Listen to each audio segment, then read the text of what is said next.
Welcome to the Symphony of Realities Podcast, boldly taking you where no podcast has gone before. Sit back, relax, and enjoy the conversation as you settle into your X, Y, and Z coordinates within time and space. Here are your hosts, Christopher Anatra and Sean Bond.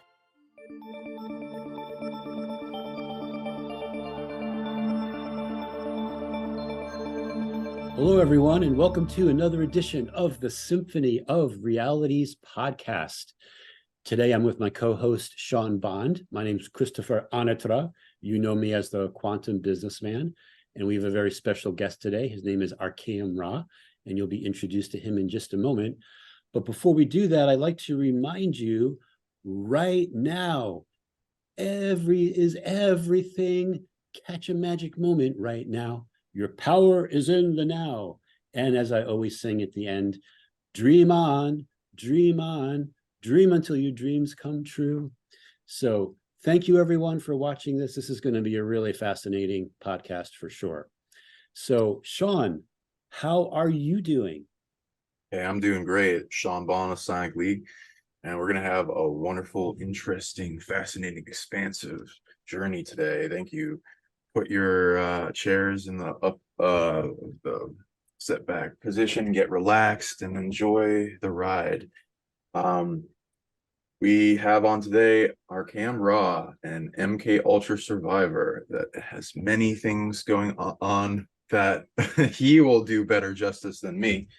How would you describe yourself, please? I am a MKUltra victim survivor that a lot of what I get taken for has to do with time travel. Hold on, I'm gonna close my Facebook here so I don't have to hear that anymore. Okay, sorry. So yeah, I'm a MKUltra survivor, that victim that I get kidnapped for, well, time travel stuff. And I was at Montauk, Project Phoenix. And yeah, I was taken because I am connected to ancient Egypt and the ancient Egyptian gods and Ra and all of that, which, to be perfectly honest with you, I'm still trying to understand all of that the best I can. There's so much I don't know about myself. But yeah, I'm connected to Atlantis in the ancient past, and through Montauk, connected to the destruction of Atlantis, unfortunately. And yeah, there's a lot to my story. It's hard to really figure out where to start. Also, a lot of my music was stolen for these programs, and a lot of famous music is actually songs that I wrote. So that's another thing. But yeah, there's a lot there. Yeah, so what would you say to people that are just doubtful of the whole SSP, the whole secret space program, and people's stories? What would you say to kind of like answer and address those thoughts that some doubtful people might have just at the beginning of watching this? Well, I think that the first place that you have to start to really understand the secret space programs, which a lot of people they don't even try to kind of get their foot in the door before they don't think about the obvious reasons why it would exist and why it is the way it is. And it's the reason is because of the military. And the thing that maybe is missed by the public when they're not really looking into this very well is the fact that this is all military stuff. Something like portals, that stuff like time travel, and spacecraft, all of these things have military implications, and we all know that the military has security clearances and compartmentalizes information. Everybody has heard the whole term loose lips sink ships. So that's kind of what it is this technology. It's really all connected to the military. MKUltra on the mind control, it's connected to the military. And the reason why things are the way they are and it's so secretive is because essentially the military, well, these secret societies and nefarious organizations have basically infiltrated the military and control the military, and the military is what controls the world. And the thing that people need to understand, which you can connect the dots and the information is right there if you look for it, it's literally right there, is the fact that Masonry, Satanism, the Catholic Church, and the CIA and the military and Hollywood are all connected. All these things are all connected, and they form this apparatus of control over Earth. And it doesn't start with necessarily 100% believing that the secret space programs are real. For people who are skeptical, I understand that that's a really hard conclusion for some people to come to and reach. But what people do need to understand is, if you really look into it, psychological warfare is being waged on the American people by our own government. The same techniques that we've used on other populations abroad are being used on the populace of the United States here, domestically. And yeah, there really is there's paper trails, and there's evidence, and there's certain people that are associated with certain people to the point where it raises red flags very easily. And yeah, I would just say that the idea that this is all just us talking about stuff that we have no proof for, that there's no proof, is false. More and more proof is coming about every day. Now we have some of the newest cameras that unfortunately they're I think a few $1,000s, but eventually that same technology will reach our phones and be in the average person's phone. And you can get cameras that you can point in the sky. You can convert them to full spectrum and essentially not night vision, but heat vision. I'm not using the technical term for it. I apologize, but fourth generation infrared. Infrared, exactly. You can point these new high definition, so many 100 frames per second or something like that. These new cameras, you can actually capture these craft. If you have access to that camera and access to a editing program where you can slow it down, the thing is they're moving so fast, and also they're cloaked. But the thing is just the evidence is there, and it's by no coincidence that the military has decided that they are going to start telling the truth about some of these craft and start having talks about it, public talks about it, and releasing information, press releases and stuff like that. It's because they're being forced to. And this is something that Courtney Brown from the Farsight Institute talks about. I'm basically parodying what he's saying, but I think it's important information that needs to get out there. It's the truth. It's the truth is that right now it might be hard for the population, the normal average people, to believe what I'm saying, but give it some time and it'll be easier to understand what I'm talking about. Some of these things that you see, like Star Trek, Rick and Morty, some of these sci-fi things, it seems like they're just fun entertainment, and to a degree they are, but there's also programming in there to get people to understand concepts that 20, 30, 40, 50 years ago would be just completely ununderstandable and foreign to regular people.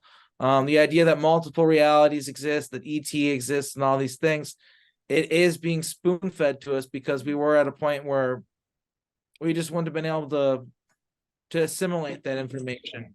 Sorry, my cat knocked something over. No, that's okay. I definitely agree with you, especially like the soft disclosure, even in like Rick and Morty, let alone Star Trek and some of the other sci-fi and so many movies that are out there.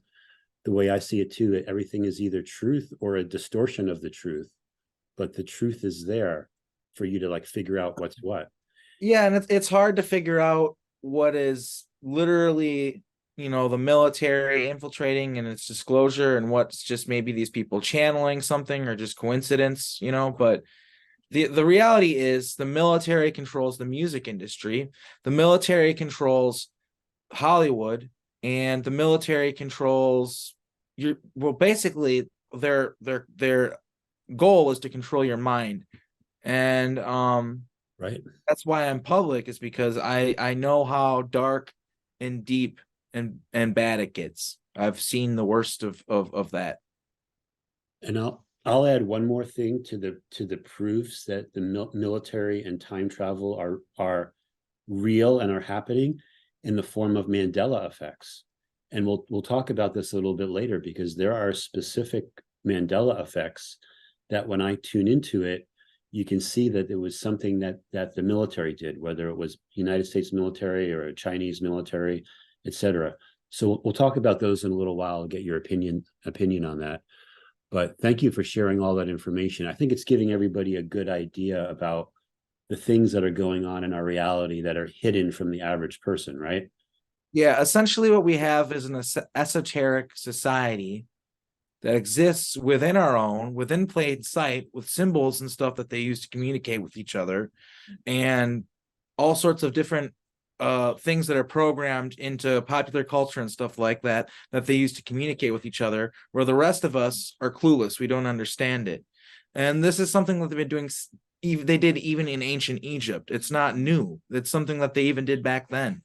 Not everybody was privy to what was going on back then either. It's nothing new. Sorry, I gotta deal with my cat, but oh, never mind. He likes to eat the guinea pig's hay, and he eats it until he pukes, and he's just sitting there eating, and I don't want to let him eat it, but he ran away from it, so it's fine. I'm sorry. Yeah, no problem. If you have to do that again, we don't want him to puke, so Yeah, it's all good.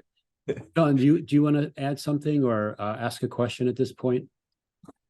Sure. So I'll do multiple things. Definitely go into. I've had multiple experiences that can relate and affirm some of the stuff that you've gone to, and for the audience, because we're trying to bring as many people into this awareness as possible without turning them off. And so I'll be asking some skeptical questions I read from the audience of the future, but I don't have any going anything against you or anything. Yeah, I'm also reading some interesting things, trying to view in on us. So I'm gonna be exposing those as well, and love to get your opinion about them. So for people that are not aware of this this concept, this technology, this how is this possible? A lot of it can be built on each other from evidence. So all you need to do is find evidence for time travel and the effects of that, and then once you know that exists, for sure, especially into the future, exist now is a little bit more of a speculation, but thinking, oh, does it exist in the future? That's pretty much off the table. That's for sure. If you don't even think that, then I don't know how much cognitive thought you're putting into things. So once beings, ourself or other species, gain time travel, let's say our species into the future, they would be interacting with the past. Saying that they wouldn't be interacting with us in this period in time would be a little naive. And then thinking that they need to be very public with it is also naive. So then they'd go into the secret programs that keep compartmentalized, and the right hand doesn't know what the left hand is doing. So it's we don't know everything. And then all the tech that has accumulated the evidence of it existing now, such as with what Tesla did in a Philadelphia experiment, the Project Looking Glass, the concepts of the Vatican scientists, chronovision, building up, a lot of stuff in teleportation, and then being able to view into potential frequencies in the future and residual frequencies of the past, and then bring them up in a visual spectrum, and then being able to make a gateway is not too far off from that, especially with the trillions of dollars that go missing by like the Pentagon or other black agencies that just drain the crap out of us. And where does it go? We don't know. We're unaccountable. So there's like build up. And even if you don't, like, there's some people in the audience that don't believe in space somehow. It's just like, okay, how about time travel? And then we can go into that. Okay, so yeah, so I'll tune into the skeptical stuff in a bit, but I wanted to ask you about when did this all start for you? Like, what was the age when the temporal dilation experiences and the bleed over and you started questioning stuff? And what was the timeline progression of that? So like people that have maybe a similar experience can like, oh, like maybe there's something here, and then they can discover something. Well, it's sort of like I figured out what was happening to me when I was like a child, like 9, 10, somewhere around there. And it was sort of like I woke up and then went back to sleep because I didn't feel like I could do anything about it. And then I re-woke up again later. But I realized that something was going on with me when I was a child. I was afraid to go outside at night and just to go across the street, or just I had this feeling that something was going to take me all the time. I had a feeling that something was going to take me through the window.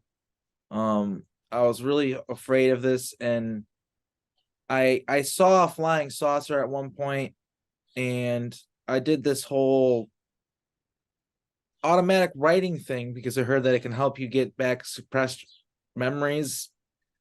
And I had the vision. I basically got some memories back of being on a craft and the cold table and the gray looking at me, and this huge flash of all the stuff at once that my mind couldn't really assimilate even. And yeah, like I said, for the longest time I buried it, but there's even people that I grew up with who are like, yeah, I remember you used to talk about Mars, and you used to talk about some of the stuff that I'm talking about now. I guess I would talk about it back then, and I completely I forgot that I did that. So I don't know if that was me altering out or what. But I got pulled out of school in second grade. Well, pulled out of class and asked all these weird questions about like if I would be. There's a lot of questions on there, but some of them were like, do you communicate with angels? Have you been on spaceships? Do you have star family? And then it got really weird. It was like, if you were trained to use psychic abilities to prevent crimes before they happen, like, would you do that? Like, would you read people's minds in order to prevent crimes before they happen? And all this weird, just weird questions. And that was kind of IQ test, you know. Yeah, it was really strange, and that was all connected with the talented and gifted program. And then something that I never really put the dots together with until years later, until fairly recently, was the fact that there are these kids I remember in third grade. I wasn't in it anymore, the talented and gifted program, and I was confused, and I was asking the teacher questions about it. And then two of these kids that were in the talented and gifted program told me that I wasn't in it and that I had not been in it the year before. And it was really confusing to me. And now I realize it's because it's like a lazy cover up where they say that you're in the talented and gifted program, and then that explains you not being in normal classes. And then, there's only a handful of kids in the talented and gifted program. So those kids not seeing you in there, it's harder it's just their way of explaining it away, I guess. But yeah, I was getting pulled out of school. The memories were deleted. They deleted my memories of it and replaced them with stuff. But even at the time, I knew something weird was happening. But you're a child, and it's. I had no way of figuring it out, putting it together. But the time dilation, all the stuff they did to me, it started before birth. It started before I was even born. Before I was even born, I was being sought after, being chased after by these programs, and I was more than likely, obviously I don't remember it, but I was more than likely snatched at birth. And not only that, I know that my existence here, my birth, the family that I live in, it was manufactured through Montauk, through time travel. They made sure they make sure that I'm born in all these different timelines, that I wouldn't be born in this timeline. I wouldn't even normally I wouldn't be born, but they manufactured the circumstances and made it so that I would be born into this body at this time, so that they could take me and they could use me, I guess, is what I've come to suffice. So it began during, probably, like I said before, even before I was born, but also like the seeing a flying saucer in second grade, having the talented and gifted stuff. I would say that that's like one thing's really kicked off for me. And also, even aliens would communicate with me when I was a kid, and I knew they were communicating with me. And one of the things that happened to me, a memory that I still struggle with, because I believe it's sort of like a screen memory, but also it's like real, but there's like stuff behind the veil covered up. But basically, I was in second grade, and I had the feeling to walk out of gym class. I went into the bathroom. I saw this image of like a flying saucer, and this entity was talking to me, and it just told me they love me and stuff. And they told me all this stuff about how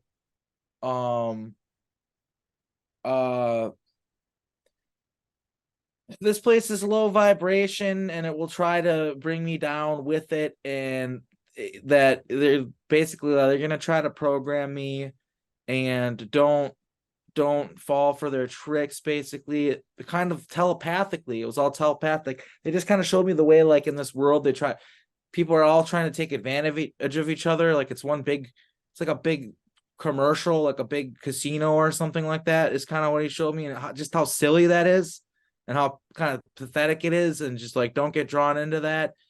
And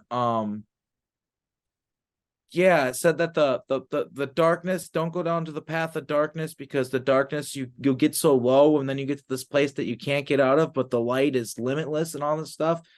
It was really wild, and I've always had that memory. Except I've figured out that part of that memory, which is suppressed, is I went outside and I actually got taken onto a ship, because there's doors that led right outside between the gym and that classroom, and I actually went outside and I got taken. But the memory, there's this cover memory there to cover it up.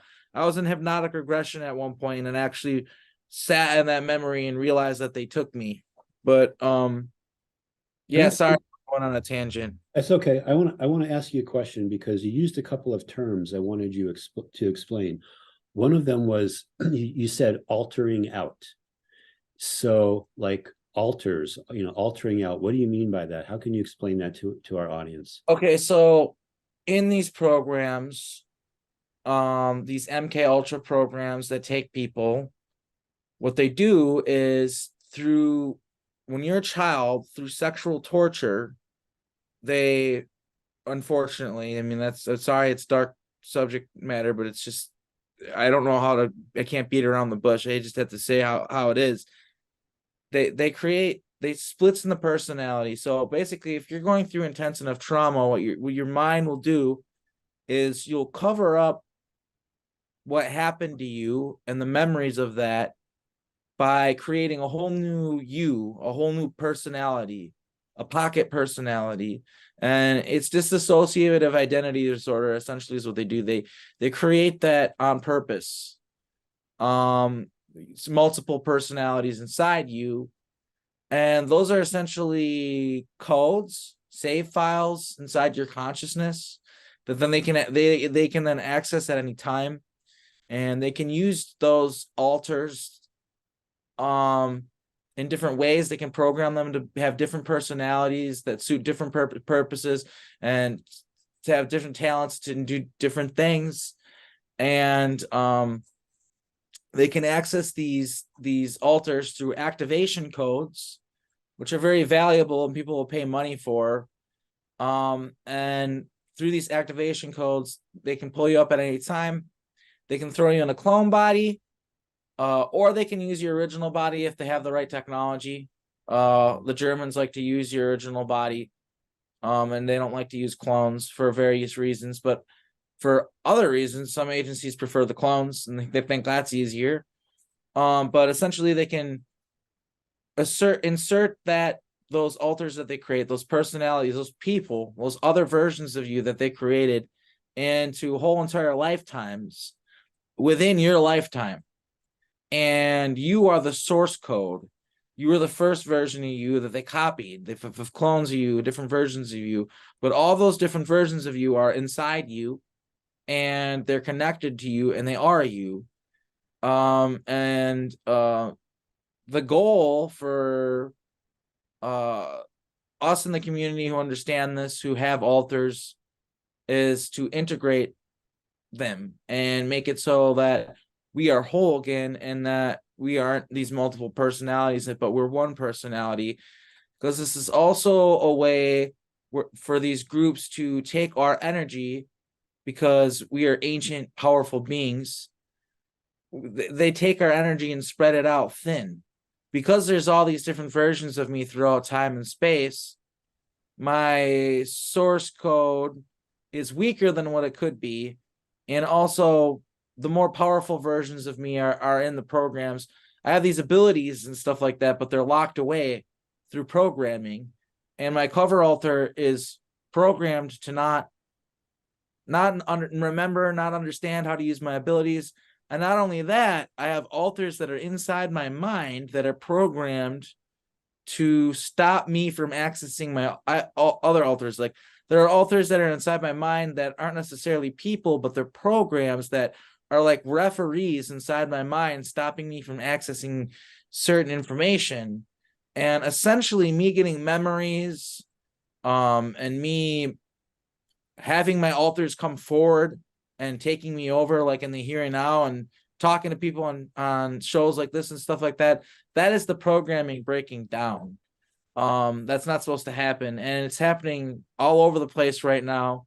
I can't exactly explain why, but there's a lot of us talking. I think the internet, maybe this was always happening and people just didn't have enough context to understand, and they just looked like they're crazy and couldn't form a community, and that was the end of it, I'm guessing, is what normally happened. But now we have the internet. We can actually organize, educate, and kind of form a community and help each other.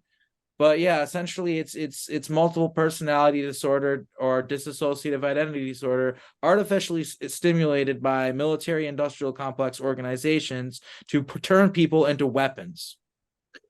So basically, if someone knew your activation code, they could, is that like a spoken, visual combination? I think that sometimes so what they'll do is they'll use songs, and then someone can say something while the song's playing. They make it pretty specific so that you can't accidentally trigger it, but it'll be connected to songs and something that someone will say. I've heard, I can't confirm, but I've heard that sometimes it's literally just, alpha, omega, epsilon, B, the hawk has reached its nest. You say that to them and they'll alter out. But what we found at Montauk is the most effective way to instantly alter someone out and to instantly activate an altar without any problems, without any glitches, without any it didn't work. Because that can happen, is using tones, different tones, through speakers, quadraphonic setup, although they doesn't have to necessarily be quadraphonic, but yes, they use these tones, and it's like different tones mixed with each other, to that you'd never hear it anywhere else. Like it's pretty much guaranteed you'd never accidentally hear that. Like the chances of that are like 1 in 90 billion, right? Like Right. something crazy. So like, yeah, they use that. Like I remember there was one time I stayed at a hotel. This is actually this year, March. I stayed at this hotel, the Swiss Hotel in Chicago, and this lady came in there acting like she was a like a hotel maid, and she had the cart on it, cart with towels and amenities and things, and she said she was changing out our towels, but there are these speakers on it and they played the tones, and it made me alter out. And then she brought me to the next room. There's the 2 beds in the room. There's 1 bed here, 1 bed there. I had a clone on the other bed. She had me lie on the bed, put my consciousness in the clone. Then I went through a portal and I thought it was Malbec, but I think it might have been Maldek. It was in an alternate dimension. The asteroid belt it's this planet called Maldek. Yeah, anyway. Oh, yeah. You're talking about like the thing where it used to be a planet and then it still has, because like most planets have multiple realms. So the only thing that got destroyed was our realm version of it. And in another realm that overlays with it, still exists in multiple realms that the planet made. Nobody else knows about that. I'm so glad you did. You told Yeah, that. I got taken to one of the alternate realities where it existed, and I thought it was Malbec because I remember everybody hated the place. I think that's Only the rich liked it, and I looked up Malbec because I've heard that from the wine. I've never heard Malbec before, and Malbec comes from like That's where it comes from. well, that's what I thought. Maybe it is where it comes from, but Malbec means there's a type of wine that there's a season in France where the grapes were bad, but some companies made wine anyway, and some companies refused because like, well, we can't make good wine, and those companies called what was the bad wine Malbec, and I thought maybe that's what the name from the planet came from, because I remembered there's like something you couldn't say around, probably more than one thing. There's certain things you couldn't say around the elites, and I thought the actual name of the planet might have been one of them. And I believe they had this other name for it, which was like Terra something, Tiamat, or something like that. Tiamat. What? Tiamat?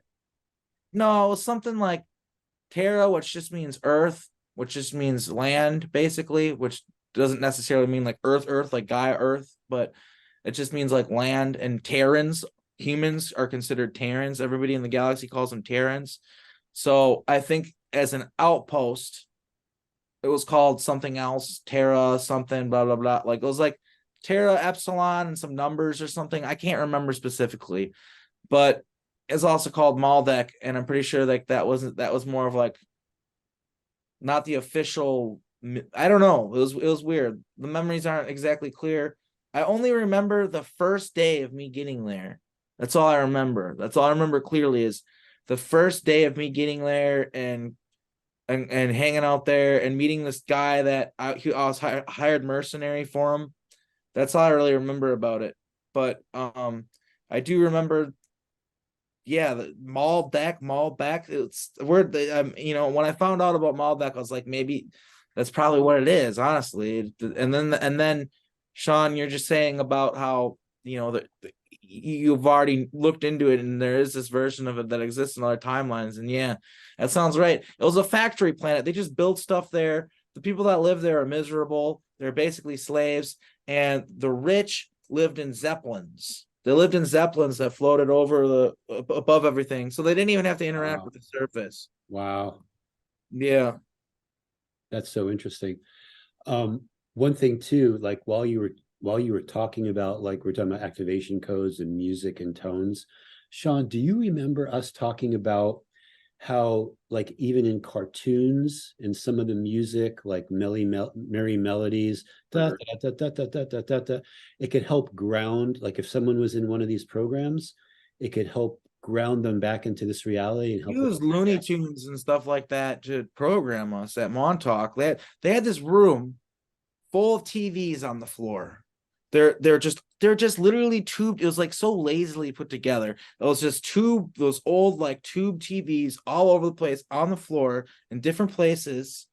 and the sound was like they're all on at the same time with different movies, and they had different kids watching different movies. And part of that, I think the reason why they did it is like obviously that there's programming and what they made you watch, but also they wanted to make it so our minds, if we were in a situation where there's all sorts of stuff going on that would distract us, we would just zone in. And I think that's why they did that. And that's why, because it was like, at first it was like, you couldn't even, there's like 80 different movies going on around you. It's hard to concentrate. But yeah, they had this room full of TVs, and the Looney Tunes was one of them, Casper the Friendly Ghost, the Fox and the Hound, E.T., there's all sorts of different stuff. But yeah, I never heard before about that makes so much sense with the the grounding. It's a ritualistic, like magical musical grounding thing, which people really don't understand. That all the programming, there's the witchcraft, the dark black magic that's put in to music, into entertainment, because the black magicians are the ones who basically created Hollywood and created this industry in the first place. Yeah, exactly. You also had mentioned, well, Sean, did you want to add anything to that? I'm sure you do. I'm sure you do. You have a lot to add to it, I'm sure. Yeah, like I run into different people that are programmed different types of media, and whether they know it or not, a lot of them they don't.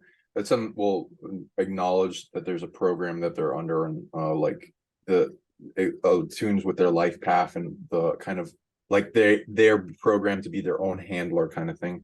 And also there's certain people that in their life will be corresponding to a character role in the programming, so that they go along with something. With the Malbec thing, I was tuning into there's like a whole fracturing consciousness aspect to the planet being destroyed in its consciousness, and then some of the asteroids have it's kind of like this planet has multiple you can call them stargates or whatever, like gateways to other realms. Same thing with that place. A lot of them have been shut down. Some species have figured out how to tune into and access from this realm, from the asteroids, a way to get to those other realms. And so, but like sometimes there's depending on the race that's doing it, it can be a more advanced way to get into the other realms that are overlaid with where the planet would have been. It's interesting you're saying, to go back to the people, you're saying how people are programmed to be their own handlers, and then they have characters that come in their life that play certain roles to handle them. Essentially what they'll do with assets is, like the town I live in, Appleton, Wisconsin, there's a lot of different people that are in the programs that live here, and what they do is they program us in certain ways to like mentally corral each other to stay here in like this bubble sort of, and to not awaken, and to just kind of keep each other down. And it goes really deep. There's also, and I would love to have you remote view this, by the way. This is something that I don't have that, well, I know I have that gift somewhere inside me, but I haven't been able to bring it out in the here and now.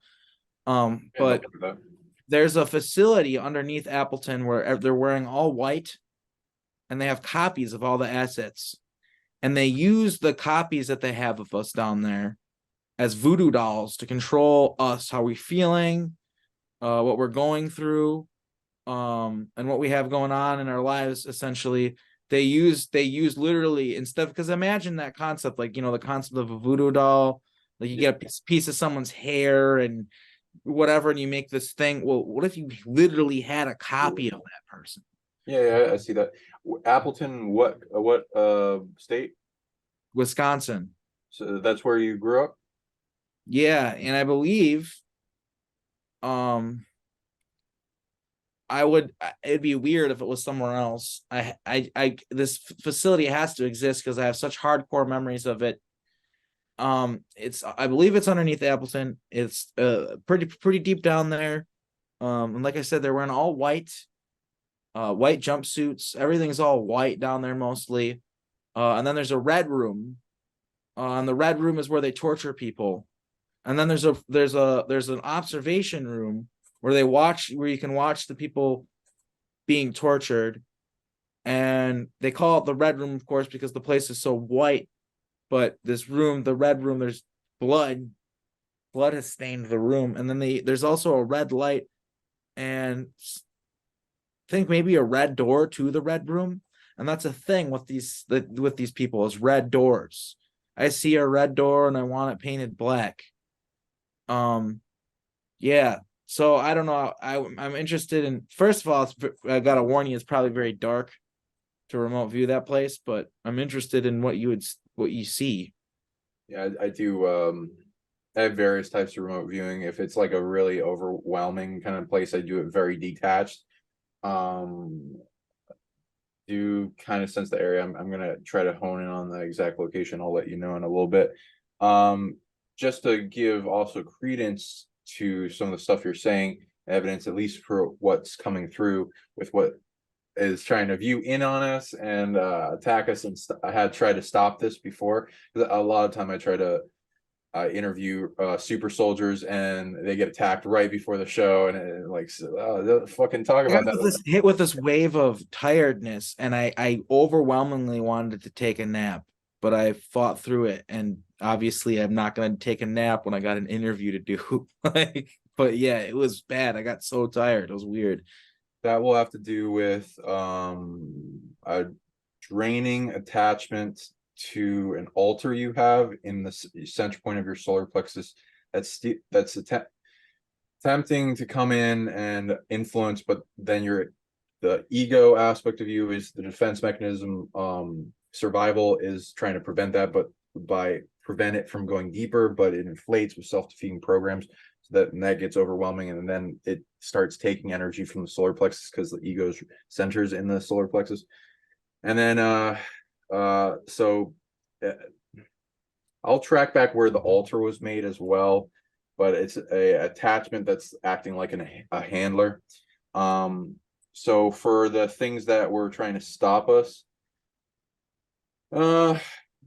first part, the first big ass presence that came in was like a base reality hacking dark entity that had to do with the Draco constellation. It seemed to hack into multiple base realities in the Draco constellation, and then attempt here at the fall of Atlantis. And then it was a really annoying thing. I don't know. I had to like tune into a bunch of stuff before I was able to find that to the core. Then a bunch of different things under Montauk. I was tracking back. These are not all the things that attacked you. Mostly that was targeting you and trying to view into you were hybrid humanoid kind of gray lineages from the future that were coming back. So connection to them, they took me and they've made lots of children with my DNA in the hybrid programs. All right, yeah, I'll look into that. Yeah, they seem to be very interested in you. They're a little in fear of disruption. I track back like what they're in fear of any disruption to their anchor into existence. So this goes back to 3. I was tracking back time travel machines, one under Montauk, one under Manhattan, Washington Square Park, and then another one under Deer Park in Long Island. Then I was reading with the Washington Square Park in Manhattan. There seems to be a handler that's in some type of psionic amplifying chair thing that's attempting to handle you in different ways. Do you have any information on that kind of thing?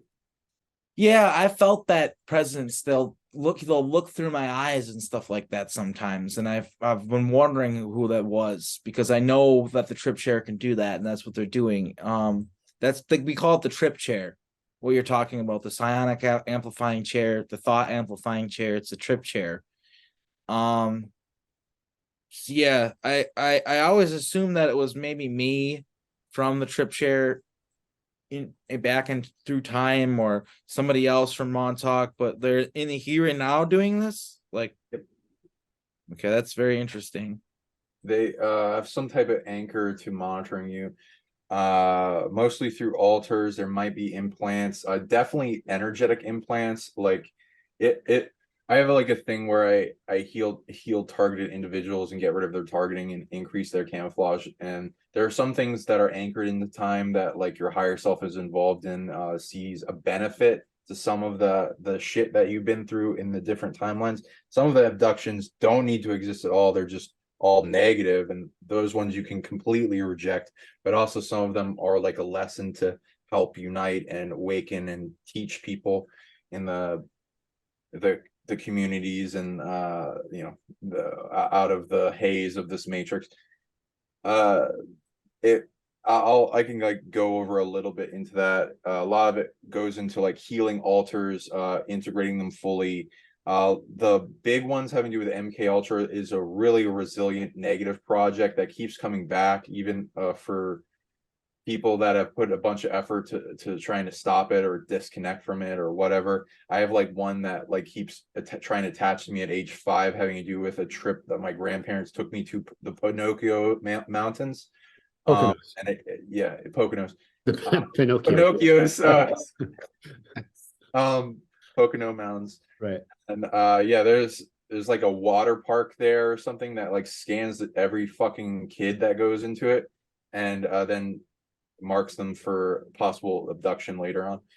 It's annoying. It keeps coming back. It keeps trying to program me. It puts large amounts of negative emotion, sadness, anger, a lot of other annoying emotions onto me, and influence me with programs and altars and like attempted abductions. And then there's like an anchor that you'll try to find through the core of like the beginning of your timeline, that they'll start like harvesting energy from you and authority, and then they'll use that stolen authority to then give them authority to abduct you in more scenarios later on. The more you reject that, the more you reclaim your stolen authority and energy and your sovereignty over your full control over your spirit, mind, emotions, body, and every other little system involved. And then the big things that they're trying to regain and maintain control over are those fractured, compartmentalized altars, which are annoying. The core of that remedy goes back to Anunnaki control systems, which were set up like around the fall of Atlantis as a way to invaders would go and try to influence the dark factions of the Anunnaki to remain in control over humanity and the experiment going on, because we're way older than the Anunnaki on this planet. They just added their genetics to us and then tried to maintain control over us. And there's a lot more going on with that, but it has to do with being able to have enough of your regained power to reject that and reclaim your sovereignty and unshackle your enslavement, and end up on a do not fuck with list in whatever way that they would put you on, that in enforcement of your do no harm but take no shit, and you have the right to protect yourself against things that will try to keep abducting you and putting you in clone bodies and fracturing you out and all this other scenarios. And then you build it up, because the only reason they would be doing that is to control you based on how powerful you are, and then they needing that power, because dark entities don't earn their abilities or power, they steal them. And so there's all these little threads you can track back to that empower the dark, that you can pull the rug out from under them, weakening them. And as you gain ability upon ability, it becomes easier to maintain. It sounds a little overwhelming in the beginning, especially if you are in this world and you become aware of all the fucked up shit they are doing to us and the different people without the empowerment. Sorry, there's a lot of tangents. So what have you found out about some of the altars that you're holding on to? My first altar that I found out about is Jacob. He's from Montauk. He was obviously a time soldier that he could take over entire groups of people with his mind, kill people with his mind, and was used to clandestinely delete people from history, before they even became the people that they're going to become. As well as the music aspect, there's music made at Montauk, and Jacob wrote a lot of songs. I have another alter who I believe is from Montauk as well, named Hans. That's a little bit different. I believe he was one of my alters that was not designed to remember. Jacob was designed to remember who he was. Hans was not. He wasn't supposed to remember who he was or know why he was. He was supposed to think he was just living a normal life. They would do that to us. They would put us into lives, and we would be none the wiser. We would not even know we're on a time mission, and we'd have programming to complete the mission. And once we would complete the mission, we'd get pulled back to Montauk, having no clue what the fuck Montauk even was. So that's something. But so Jacob, Hans, I have another one named Marshall James Howard. He is normal guy, doesn't have any abilities. He's a lot like me. He's sort of like a cover alter, but he's not the home alter like I am. And he's a construction worker or a miner usually. And he just lives really normal lives and helps build out breakaway colonies. Basically like doing groundwork, like literal groundwork. Then I have Ryan Sterling, who that's probably not even his actual name. He's a CIA alter. He worked for the CIA in the 1950s. And he also has an alter that is part of Project Centurion Epsilon, which was the colonization of this planet, and that we basically gained control of, and then controlled the development of its society and its culture and just the planet itself. It was completely manufactured and controlled through time travel. And essentially Ryan Sterling is like another time soldier that works for the CIA and works for Solar Warden. And then there's let's see here. I should have a list at this point. You think I'd have a list? Sophia is a female alter of mine that I have. Don't really know much about her.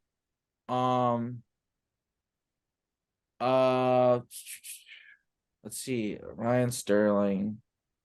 Yeah, that's really all I got so far. I know there's more. Nice. But great list. That was better than most people. Yeah, I'd recommend organizing them from least evil to most evil, or whatever programmed, and then most likely to unite with you, and then start uniting in. First, you have to be able to protect them, so that they feel safe, fortressed, cut off from anything that's attached, harvesting. You can start purifying them. Like depossession is a little hard of an ability, but learn different types of banishing, exorcism, purification, and then safety bubble, fortressing, trap, capture, remedy, send to quarantine realms, things that keep coming at it. Then once it's fortressed up, you can start healing it and giving it all the love it needs, and compassion and energy, and hugging that itself, and then see a big size and scale for the big ball of emotions and trauma that's gone through, and start loving that, and with that love transmuting all of the trauma into empowerment, resilience, the ability to make it so that it's immune to that ever happening again to it. And then it starts to like kind of cry as it like you imagine yourself hugging yourself.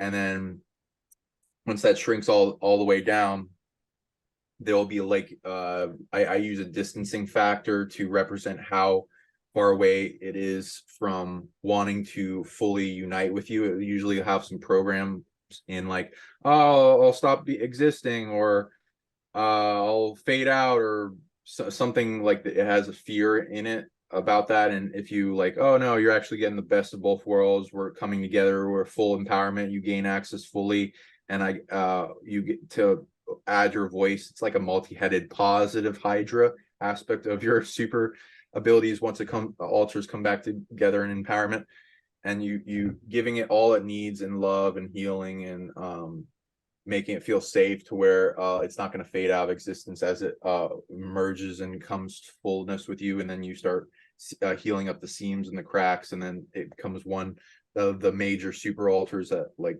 when it comes together. And then you do that slowly because you'll then empower it to like turn on some of its abilities, and you'll notice some interesting things that come along with it and bleed overs, and you go slowly through the emotions and the memories that would come through and what it was formed for. Then work on the next one until like you get to the hardest one, and then you just like interview everything that's going on with it and what's programming it, and you get to like learn some interesting psychological things on how to heal psychopathic tendencies, even with the really far gone ones. I appreciate the advice. I'm glad you exist. Okay, so I was tracking the thing with Appleton. The red room signature frequency of torture thing seems to be is nearby. Here, I'll just like I should probably not show this on screen. It's like nearby city that's near. You can show it. I don't. Okay, let's just do that. Okay, fine. Yeah, I just gave you access. Fuck these people, expose them. All right, so you see this, all that? Yeah. Okay, cool. Appleton. Okay, I'm reading a lot of that torture energy come around this city. So, Montauk, okay. This is, right near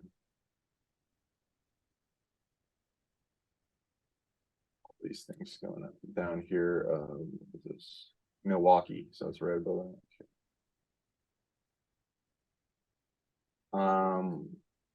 I think I'm also reading some like underground, like rail train kind of things going on. Yeah, there is. So there's like high speed ways for different cities to be connected. Yeah. It's kind of a big complex, so it kind of covers a lot of the city. Anyway, so that's I'd check that out if you've ever been there or not. I don't know. I've been there. Okay, so then you can like check around. Maybe there's way in like a secret underground tunnel system under the Walmart or something. I don't want to go into that place. Yeah. Unless it was to kill the version of me that's down there. That's really what I want to do. I fantasize about killing that version of me. It's pretty fucked up. Like a too far gone alter kind of thing that's gone rogue. I mean, a clone.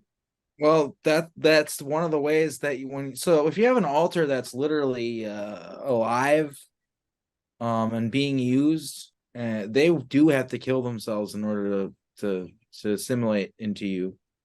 I've heard people talk about jumping out of an airlock or something like that, or whatever, so that they're alter doing that so that they can take their soul shard back. So because there's versions of me that that version of me that's being used as a tether.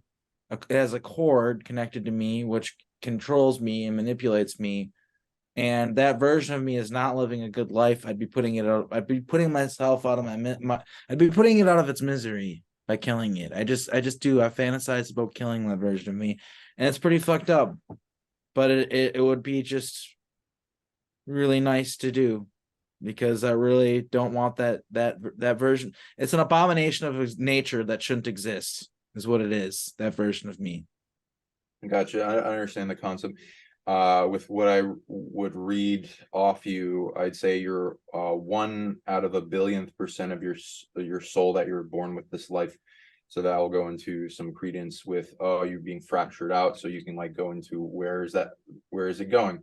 instead of my strategy, I'd recommend that you can do whatever you want. But since you have said that you demonstrating control, death authority, and timeline erasure ability, if you train in authority, you probably already earned it, but it's, time is kind of what have you done for me lately kind of ability. So if you maintain enough authority, you would have authority to send healings and support and fortressing back in your timeline to prevent certain scenarios that would be the core abductions that beings would start taking you and then stealing your DNA, then using that DNA to make clones. I would, if I were to have my psychic ability and track back, when did they do that? There's actually quite a few. 5, 1, mostly. Okay. Something at age 7. It's actually a bunch at age 7. Okay, you want to go back in time, fortress, prevent, and camouflage. You want to find out what a factional species or the military found out about you to determine that you're worth making a whole bunch of clone bodies of, because why you instead of others? And it's usually even a rare type of energy that you'd be emitting. And then you want to put a bunch of camouflage bubbles like coming off your heartbeat. You can like hug yourself and amplify like while sensing into your heart. Already camouflaged, and then do that for a certain amount of time for what you got going on, at least an hour. And we send that back in time right before whatever faction became aware of you, and put that camouflage around the ability and a rare energy that you're emitting. And it is pretty rare energy. I'll say it if you bring it up later on. I can not on camera. And then you put it around that about the camouflage that's an equivalent bubble of anything that would pick you up in energy out to the edges of this universe. In your higher self is big, so it can do that. To where it's like, oh, nothing to see here, just a regular person. And then that unanchored in the unseen timeline can dissipate. And as long as you've determined that a lot of those clone bodies aren't necessary and they don't have any use for you whatsoever, you can uncreate that. And then the soul parts will come back to you, and you can determine if that's truly happened or not. Of course, you'd have to put enough effort to maintain that from any. If something really wants your stuff, then it may keep trying to come back and attach. But as long as you maintain that strength of your fortress, then you can prevent it. I think that you may have already started to do this as Sean was talking, because my teeth are starting to vibrate. Absolutely. Yeah, your teeth are like time crystals. So I'm sensing some temporal distortions right now. So I think your higher self is already on it. Yeah, these parasites steal their authority. They need us. They don't create their own light. So it's just like finding out where their core of authority is that they stole from you, and that you are that powerful too. Yeah, that's what that being told me, is that the one when I got pulled out of class or whatever, or the gym class, they told me that darkness can't create its own energy, so it has to steal it from other sources, and eventually you run out and there's nothing to steal anymore. Whereas light is limitless, abundant, it replenishes itself and it doesn't run out. And that's why the obvious choice is the light. It's a no-brainer. That's what this entity told me. And I gotta be honest with you, that changed my life and made me decide. It definitely influenced the path that I'm on big time. No, wonderful. Oh, and I don't know how much time we have, but I definitely wanted to get into abilities and stuff. What can you tell us some interesting things that you experience in your abilities and things that you've seen people been able to demonstrate? Sure. So they started with the trip. So here's an interesting thing about Montauk that's never been talked about before, that probably this might be the first time that's ever been talked about, is the trip chair you'd sit in the trip chair, the psionic chair, as you called it, psionic amplifying chair, and you look at a portal and you'd imagine, or excuse me, a mirror, and you'd imagine that it's not a mirror, and that's a portal, and that you can walk through it, and you'd imagine where it's going, and people would be able to walk through these mirrors and go throughout time and space. But what happened with the abilities that you got from the trip chair, like for instance, going into people's minds, stuff like that, you'd residually get those abilities, and eventually you'd be able to not have to use the trip chair to do the stuff, which they didn't know was going to happen, and to us. But I could open portals without the trip chair. It requires an enormous amount of psi energy. So you have to be well rested and in the right circumstances to do it. And I could also rip holes into other realities where you could literally walk into other realities like you're walking into somebody's living room. And that is one of the abilities that I have that's so coveted, is the portals. Opening up portals without technology is one thing that's pretty coveted. That's a pretty extreme ability. But even the people who do that, not very many people can rip holes into other realities and go to other realities. And I can do that. I've been doing that for a long time. And some other abilities that I've seen are, there's a individual that is related to me, this young girl, who I actually know who she is in the here now, but whatever. But anyway, she's someone in this community's daughter. She could literally teleport, and she was so good at it that she would do it just to play jokes on people sometimes and mess with them and play pranks on people. Fire magic. I know Susan Long was really into the fire stuff, and was like, the character Jean Grey is basically based on her. She was Montauk. Going into people's minds and controlling a whole army, that was something that some of us could do. We could control whole groups of people with their minds. Obviously that worked really well in battle, because you could do really orchestrated attacks that a group of people wouldn't be connected enough to be able to do. And also sometimes you're fighting against aliens that do have a hive mind as well, so you kind of need that in certain situations. Let's see. There's a lot of abilities that people have. I also have the ability to make time go backwards and forwards, like manually. Like I actually accidentally did this in the here and now one time.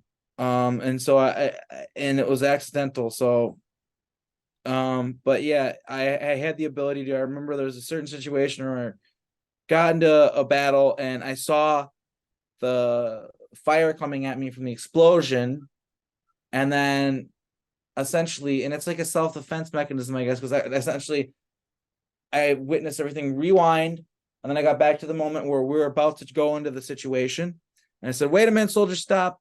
And then I told them all exactly what was going to happen, who was going to come on the left, where the explosion was going to be coming from, how to prevent it, because it was like, someone throwing a grenade or whatever. So take them out before they throw the grenade. And yeah, you're able to. So I literally be able to go into events where I was going to die, certain death. There's no way you could possibly. You got 5 people against how many people? There's no way. And I could just do it over and over again and reset it and do it over and over again and reset it until I won. I had that ability. And that was another thing that's just extremely invaluable, is they didn't have to go back and dial in over and over again to go to the same spot. They could just send me in, and then as soon as we fucked up, I'd go whomp and go back and tell everybody what was going to happen. Which is something that I also have not talked about in any interviews yet. I think it's the first time I brought that up. Yeah, time loops. So you were remembering your time loops. It's almost like in a game, you get to a certain checkpoint. Let's say you died, you start over, you go back to that beginning section, but you remember what happened, right? Yep. So yeah, you're remembering your time loops. And for a lot of people, they're looping and they don't realize it, and they experience it as deja vu. Yeah, they trained me to remember the time loops. Okay. Yeah. And yeah, that's something that I still. So I got memories of that before I knew what was happening to me, and I thought that it was a memory of the future. I always thought that was a memory of the future, but no, that already happened. And yeah, so that's obviously, I have abilities that have to do with time and music, and time and music are really connected. Because music is kind of like time in a way, captured or something. But yeah, it's yeah, and like I have a connection to ancient Egypt. I am Arkheim Ra. That's my name. That's a real thing. That's not like something that I just made up. That's a title that was given to me. I didn't come up with it. It was a title given to me by others. And from what I understand, I was a god in ancient Egypt. I was worshipped, but Marduk deleted me from history. So in this timeline, I don't exist. As far as the way I did in the original timeline. And as far as I know, there's two parallel timelines right now that are existing right next to each other. And one of them is the one that, not the one we're in, but the other one parallel to us. Hathor is in that timeline, and a group that worships Hathor is in that timeline, and they don't want these two timelines to merge. So they essentially want me dead. This group of 5 people that worship Hathor, they want me dead. And they are a Hathor. It's complicated. It's hard to understand even for me. Like, they not only do they worship Hathor, they have her essence and essentially are her.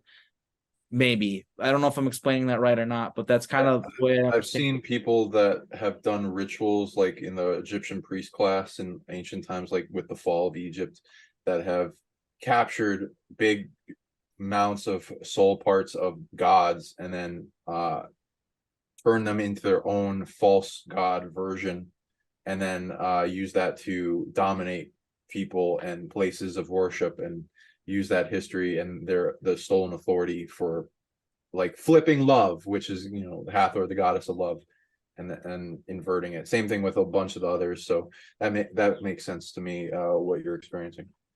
Yeah, I didn't even know who Hathor was, or I mean, it's the same thing with Marduk. I didn't know who Marduk was. I found out who Marduk was because of memories I got of Marduk.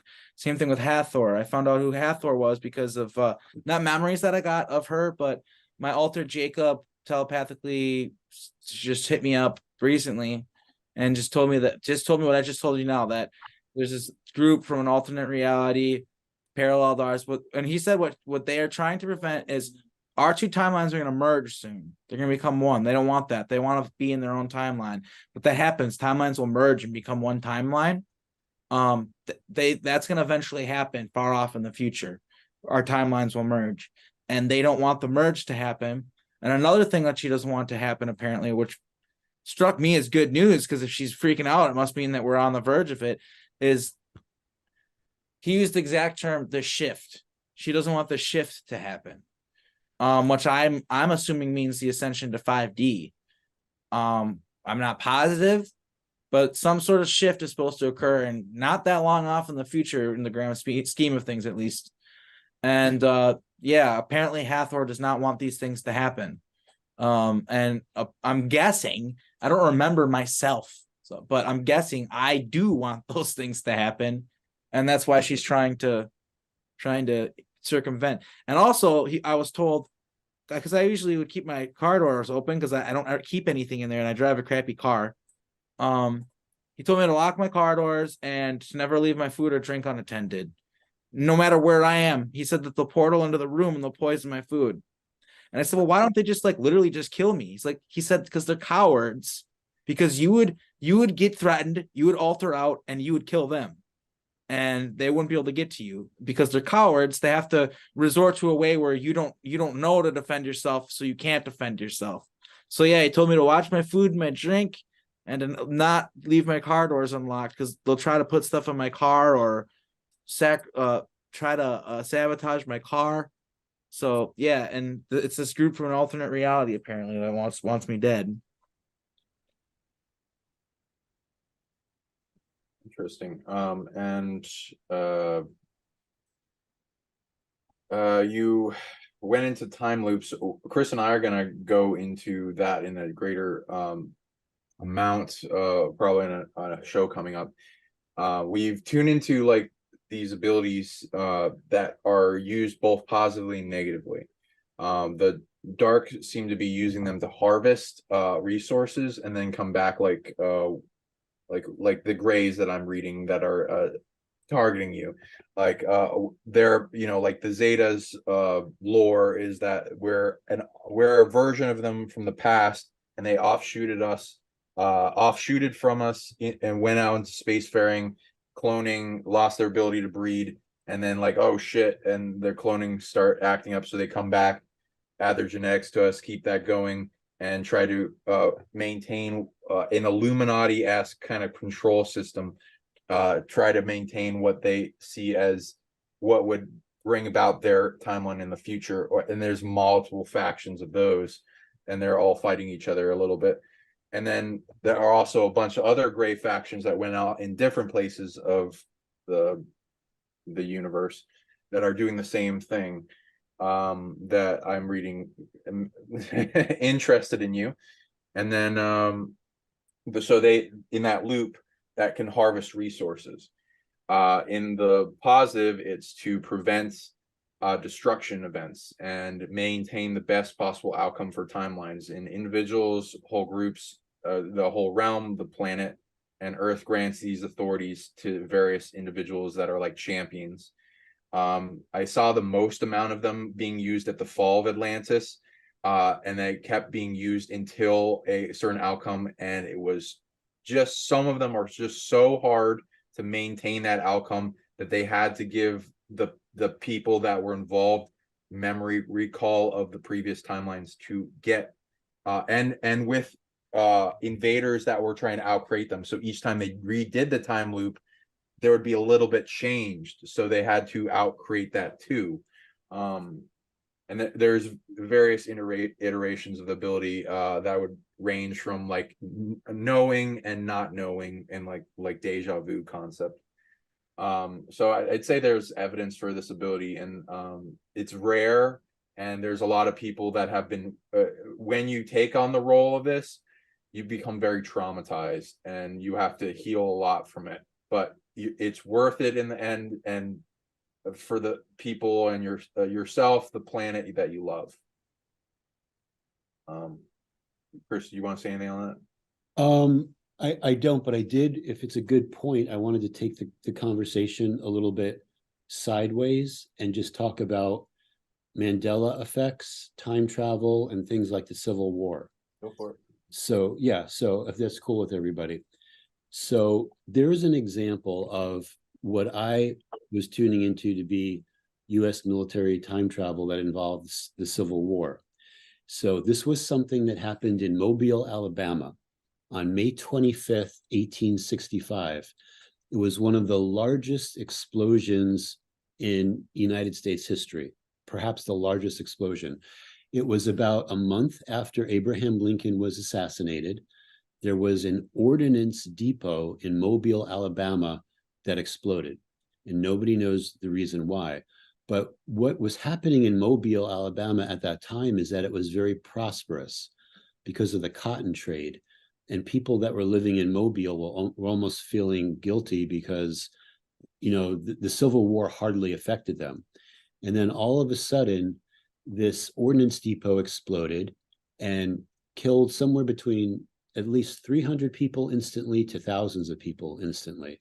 Even steamships that were in the harbor were totally destroyed, and the people on the steamships were killed as well. And it caused Mobile, northern Mobile, to burn. It was like a major disaster. Now, there are people that have lived in Mobile their entire lives that have never heard of this. Like for them, it was like a brand new occurrence. So to them, it was like a Mandela effect, or what we would call, we put that into that category. So to me, this would be a possible example where a faction, perhaps US military time travel, for whatever reason, wanted to alter the course of the prosperity of the South.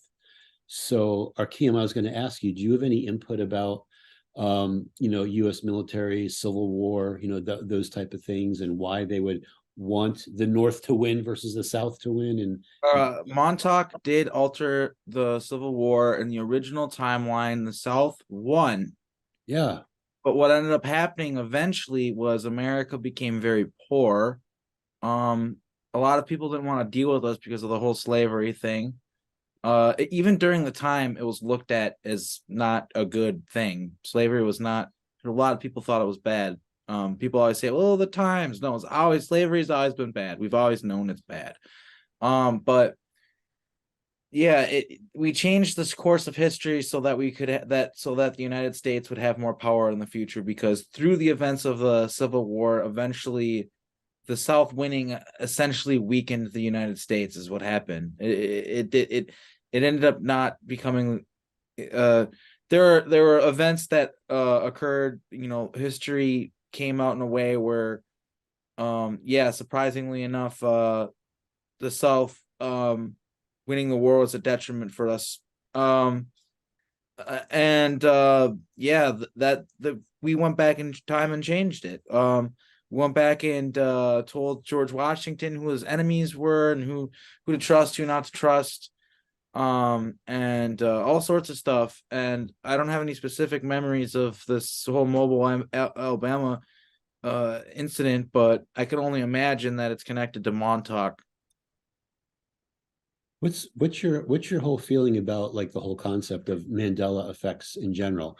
Because I just mentioned the word Mandela effect, and some people know what it is, some people don't. They're definitely real, and I think sometimes I might even. It's crazy, but I think sometimes that I think there have been a few times recently where I had authors showing me that stuff through changes. Like one of my favorite bands, they're called Always, with 2 V's, and the lead singer is in the programs. But that's a whole nother thing. But they have this song called Red Planet on it's the last song on their first album.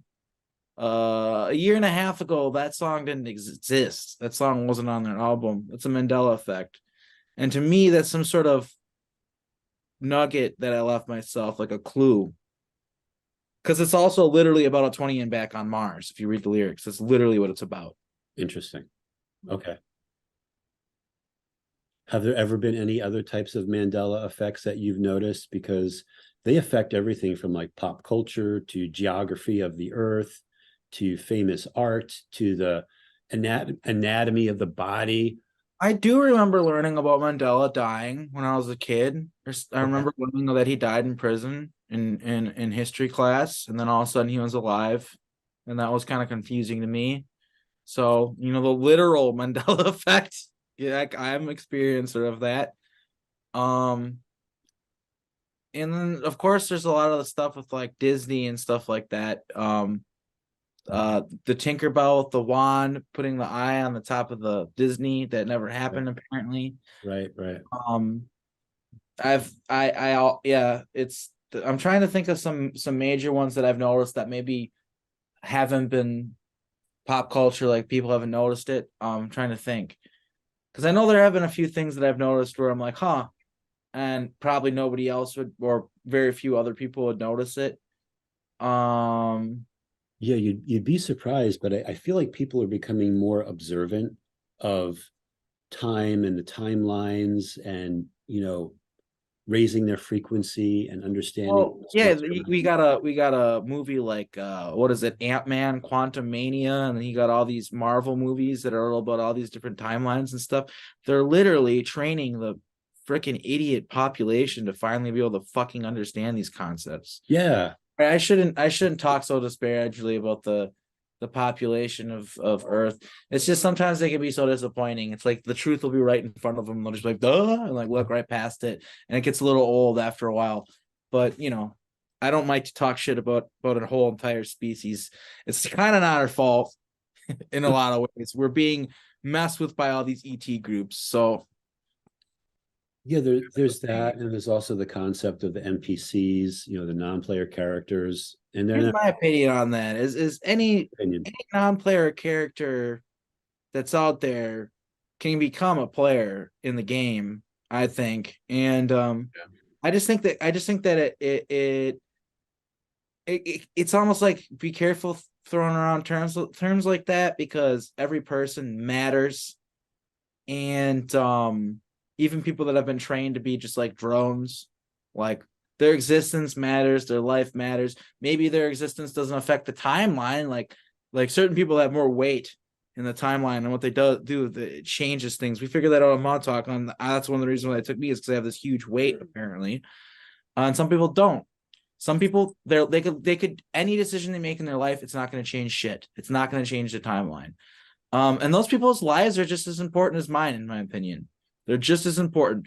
They're the feelings they have, the love they have. They fall in love. They have families. The experience they have. Everything. Their lives can be just as meaningful and as enriching as the life of a person who thinks about things more and understands things better. The universe a little bit better than somebody who lives a very simple life and doesn't think beyond their small circle. I don't know.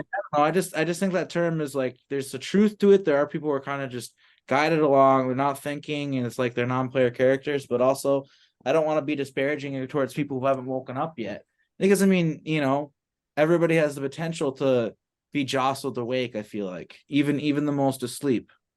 I agree. It's depends how you find it. Different people define it differently than us.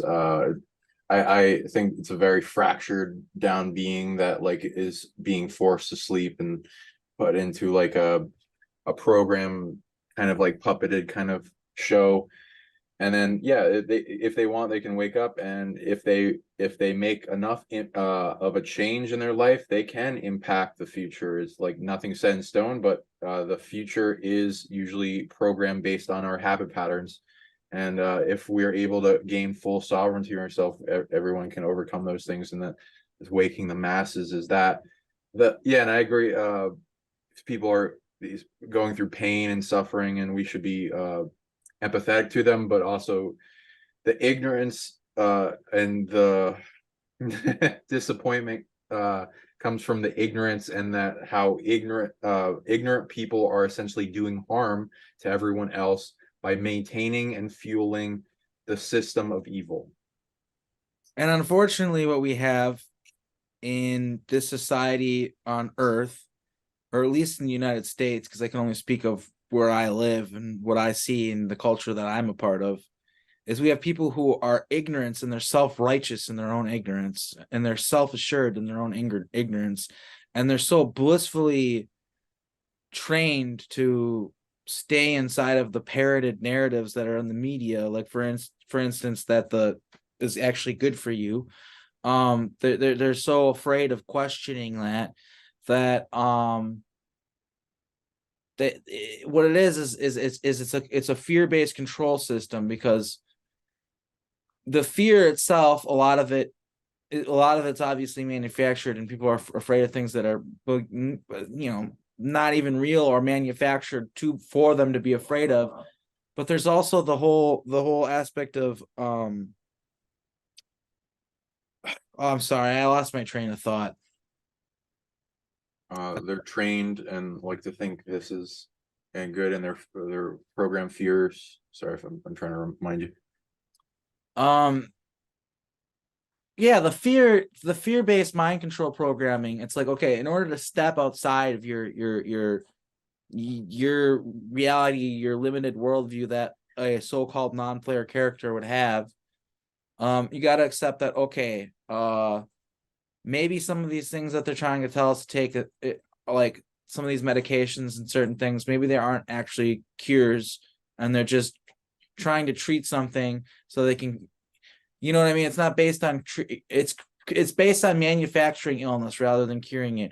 There's the water, it's poisoned. Every time you buy some food at the grocery store, you should probably look at the list of ingredients in it, because they're trying to poison you. They're putting in a lot of other countries. They're literally putting fucking poison in your food. All these different things. It's way easier to just be like, well, that's not happening. Because it's like, you basically have to become resilient, and you have to become protective, and you have to defend yourself when you realize what is actually going on and how bad things actually are. And yeah, I just think it's a dangerous thing because it also can make people really apathetic and hopeless, and that's not where we want to be either. But yeah, I feel like that's a reason why a lot of people are, they say ignorance is bliss, and it's quite literal, isn't it? I mean, I think that's a big reason why we see so many people continuing the charade. Because I'll be honest, I mean, when I watched in 2020, when I watched everything play out and a lot of things happen the way they happen, I was not awake yet. But it wasn't that I wasn't awake, it was that I didn't want to wake up. Does that make any sense? It was that to accept the reality of what was going on was harder to do than just rolling with it and being like, oh, okay, this is fine. So I think that's where a lot of people are at. A lot of the people that are not players in the game with us, trying to make things happen, trying to get this disclosure movement rolling, trying to get the world to be in a better place. The people who are literally not on the same page as us at all. The only thing between them and us is a rude awakening, you know, because like, yes, ignorance is bliss, but also once you get disturbed enough by the truth, once it pokes itself in your face, obviously enough to the point where you can't turn away and pretend you didn't see it, there's no going back. And every single Tom, Dick, and Harry out there that doesn't want to be awake right now has the potential to change their mind and decide that they don't want to be in this slumber and just accept these parroted narratives and this mind control sludge, this crap we live in right now. Well said. So do you feel we're on a better timeline right now? Yes. If we weren't Hathor wouldn't be worried about these timelines merging and the shift happening. That's one thing. And then also, you know, I don't know her extremely well, but her name's Lily Nova. I was at Journey to Truth conference, and she was talking about these beings who were giving her like these messages of like good things are happening and we're here and we're protecting you. And she literally got video of a giant ship of these beings that she said she was connecting with. It's not like her just saying like she literally can go on her Facebook. Like, it's like, holy shit. It's like out the window of her plane or something like that, or wherever she was at. I forget where it was, but it's, you can see it. There's a huge craft there. And she's like, the beings on there are positive beings. So it's like that's, yeah, I think that there's positive things happening. I also know that we have to be resilient, and we have to understand that it takes effort on our end to make it happen. It takes groundwork. Our altars are out there doing work, I think. I think my altars are out there protecting me. Otherwise, I'd probably be dead by now, or they would have shut me up, or they'd done something to me. I feel like there's some sort of protection going on right now. And we just have to ride the wave while we can, and strike harder, because these systems are falling apart. And we just have to make sure that just keep chipping away at it until the veil has been pierced through to the point where everyone can see the light. Great. And I know, like, from before, I've heard you talk about this. You're working on a project about quantum sound healing. And that's something that I definitely, as soon as I heard you start to talk about that, I'm like, wow, that's really interesting, because one of the things that I do is I speak light language, and I feel like that has the ability to change DNA and so forth. But tell everyone about the project that you're working on for this quantum sound healing. Okay, so essentially, it goes back to Montauk, and like I said, with the tones activating the altars too. Essentially, at Montauk there was a table, and then there's 4 speakers surrounding the table, and there's a subwoofer as well. I think we might have placed it underneath the table. Can't remember exactly where we placed the subwoofer, but I'll figure it out. I'm doing the math, and I'm working with a sound engineer that knows a lot more than me too, to help me understand some of the more complicated aspects of it. But essentially, different tones and different sounds coming out of the speakers can basically create different geometric shapes. It's kind of like with the, you can see with the, they'll put the sand on the tape. Cymatics. Yep. Yeah, Cymatics, and they'll show the patterns that it makes. Well, you can take 4 speakers and you can do that and create these sound shapes that exist almost on like a multi-dimensional level, and you can use these sounds to program different frequencies and different feelings into people. And essentially what they did at Montauk is they used it to control different they mind control program different things into us, obviously nefariously, right? But my whole idea is that this technology that was used to put programs into people, activate people, alters, whatever, that same technology it's a tool, right? It's not like the tool itself is evil. A knife can be used to cut a person, or it can be used to cut carrots and throw it into your stew or whatever, so it's like the tool is all about how it's used. And I personally believe that the benefits of this quantum technology, this weird sound technology that they had at Montauk, it's got to be incredible. What you can do with that has got to be incredible. And I think like what a lot of it is we have thought patterns we get stuck in. Like for instance, you might have anxiety or something like that, and it's like a program inside your mind, a thought pattern, a pattern inside your brain that needs to get defragged, right? Like a computer program. And the best way to do that is basically, well, you can blast frequencies at people with the speakers, and through also meditation. You can use guided meditation along with it as well. And I believe that's what we would do at Montauk too, or they'd have some messages playing on speakers as well. But we can do all these things for positive reasons, like have a program that helps with defragging anxiety, that helps with defragging depression, stuff like that. And just start with simple stuff like that, like anti-anxiety and stuff like that, and work our way up from there until we can have more complicated programs. But yeah, so far it's just remembering how it all works, and building it all over again. The gentleman that I'm talking to, the sound engineer, he knows a lot about sine waves, pulse width modulation, all the really technical aspects of it, to the point where kind of pitfalls that I might have ran into that I wouldn't even realize I'm going to run into, where it's like you have to use the exact right equipment and stuff. But yeah, fortunately I have help, and I am moving soon, and I'm going to have an actual place to work. Right now I sort of don't. My living situation is sort of precarious. Like I have a place to work, but not build a recording studio and start doing sound experiments. But I'll have that soon. And yeah, I'm just going to work my way from the ground up to the point where eventually I can do it where I feel like it's a very clinical approach, a very clinical act, and I can actually use it to help heal people. Awesome. And while you were talking, I brought up something from the Schumann resonance. Now, I don't know if you've seen this before. This happened back, I believe it was on June 18th. Yeah. This is from the Tomsk, Russia sensors. And based upon what you're talking about, the cymatics, like the earth started to vibrate in a very peculiar pattern that people hadn't seen before. And, what's causing that? Is it possible it's changing DNA? Will we see something like this happen again? So cymatics are very, very powerful. And what you're working on could be very, very powerful to even unlock secret dormant abilities in people's DNA to help them get to another level.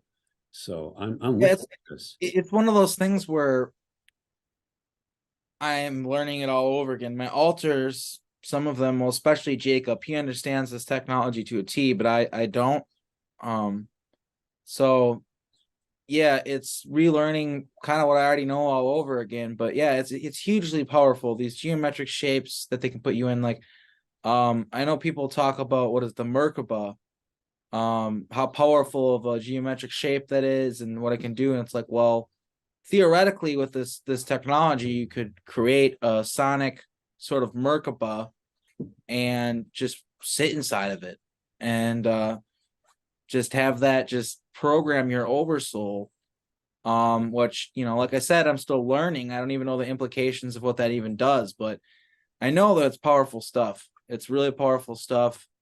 And like any field of work or expertise or whatever you want to call it, you just have to start somewhere. And so the first thing is building the quadraphonic stereo. I have like the setup where I can send the tones to different speakers and stuff like that. I kind of know what I'm doing already. I kind of have the idea in my mind, and all I need to do is build it and then fine tune it basically, and then figure out what tones do what and stuff like that. Because I remember from Montauk, each note has a color and a number, and that color means something. And when you mix the colors, it makes new colors, and those colors do something. And it's just all very, there's a lot of, there's just a lot there that I need to relearn all over again, I guess, is really where I'm at right now. I'm at the beginning phases, educating myself and getting ready to build the system. That sounds like you're going to be programming DNA. Lovely. Yeah, definitely gives what kind of links do you have to that? And we're going to put that in the description for people to look at in your future. So far, I don't have any information on it. It's just an idea I have that I haven't It's really. The dream you have that it's gonna turn into. Yeah. So it's just products, like a studio that you have people come in and you like help heal them and stuff. Yeah, my hope is that eventually at conferences, I can either use one of the conference rooms or even my hotel or room or whatever, yeah, that's cool. Some cinematic stuff. But yeah, basically I want to be able to go to conferences and have that be sort of something that I offer to people at the conferences. Yeah.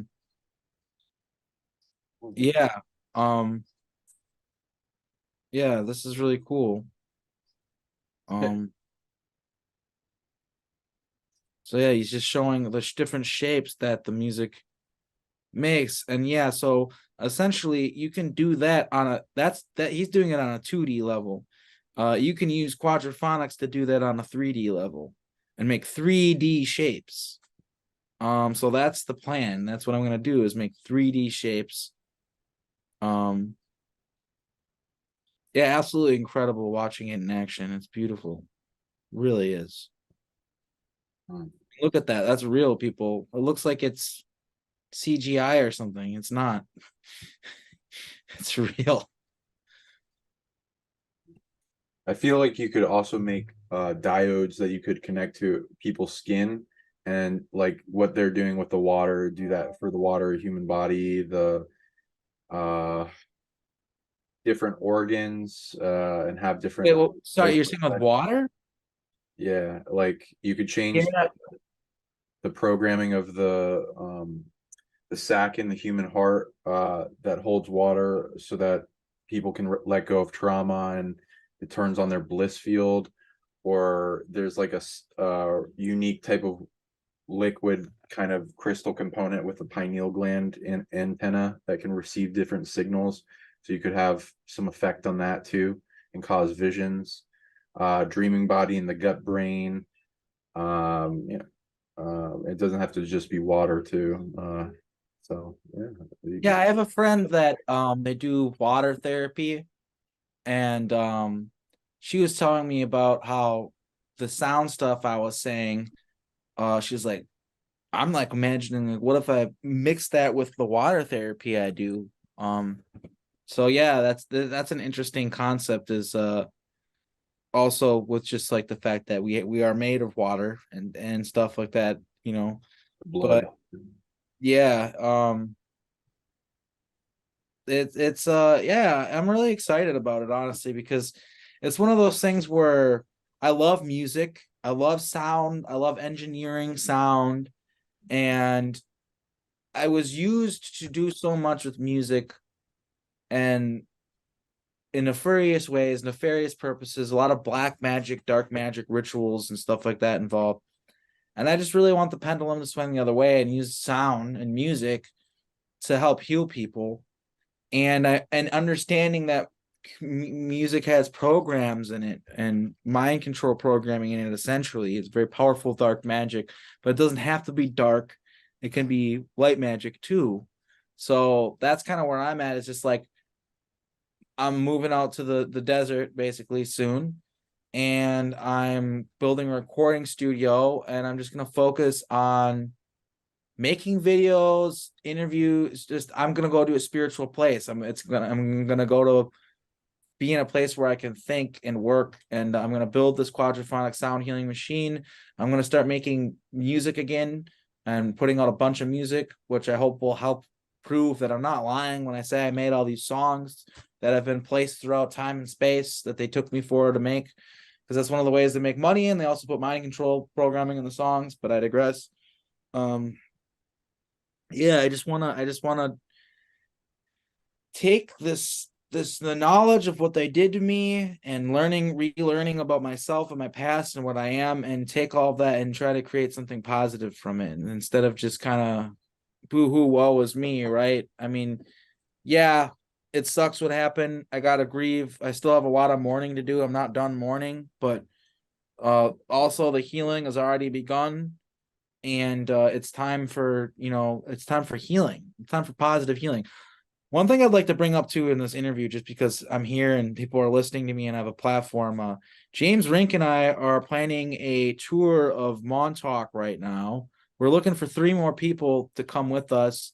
It's very much kind of like just thrown together in a way where like we want to get up people. It's not like a convention. It's not something like that. It's just us getting a hotel, hanging out, and checking out Montauk, and hopefully seeing the USS Eldridge show up, because it's supposed to show up. But anyway, it's on healingsoulsurvivors.org, I think, is James Rink's website. You can go on that, and one ticket for 5 days, it's $1,000, which I know is a price tag, but also it's for room and board, which it's near the Hamptons, so it's kind of expensive. And then also there's a personal chef that'll be there, that'll be feeding us 3 square miles a day, so that's pretty good. We're gonna be around the beach, and we're gonna be doing tours of Montauk.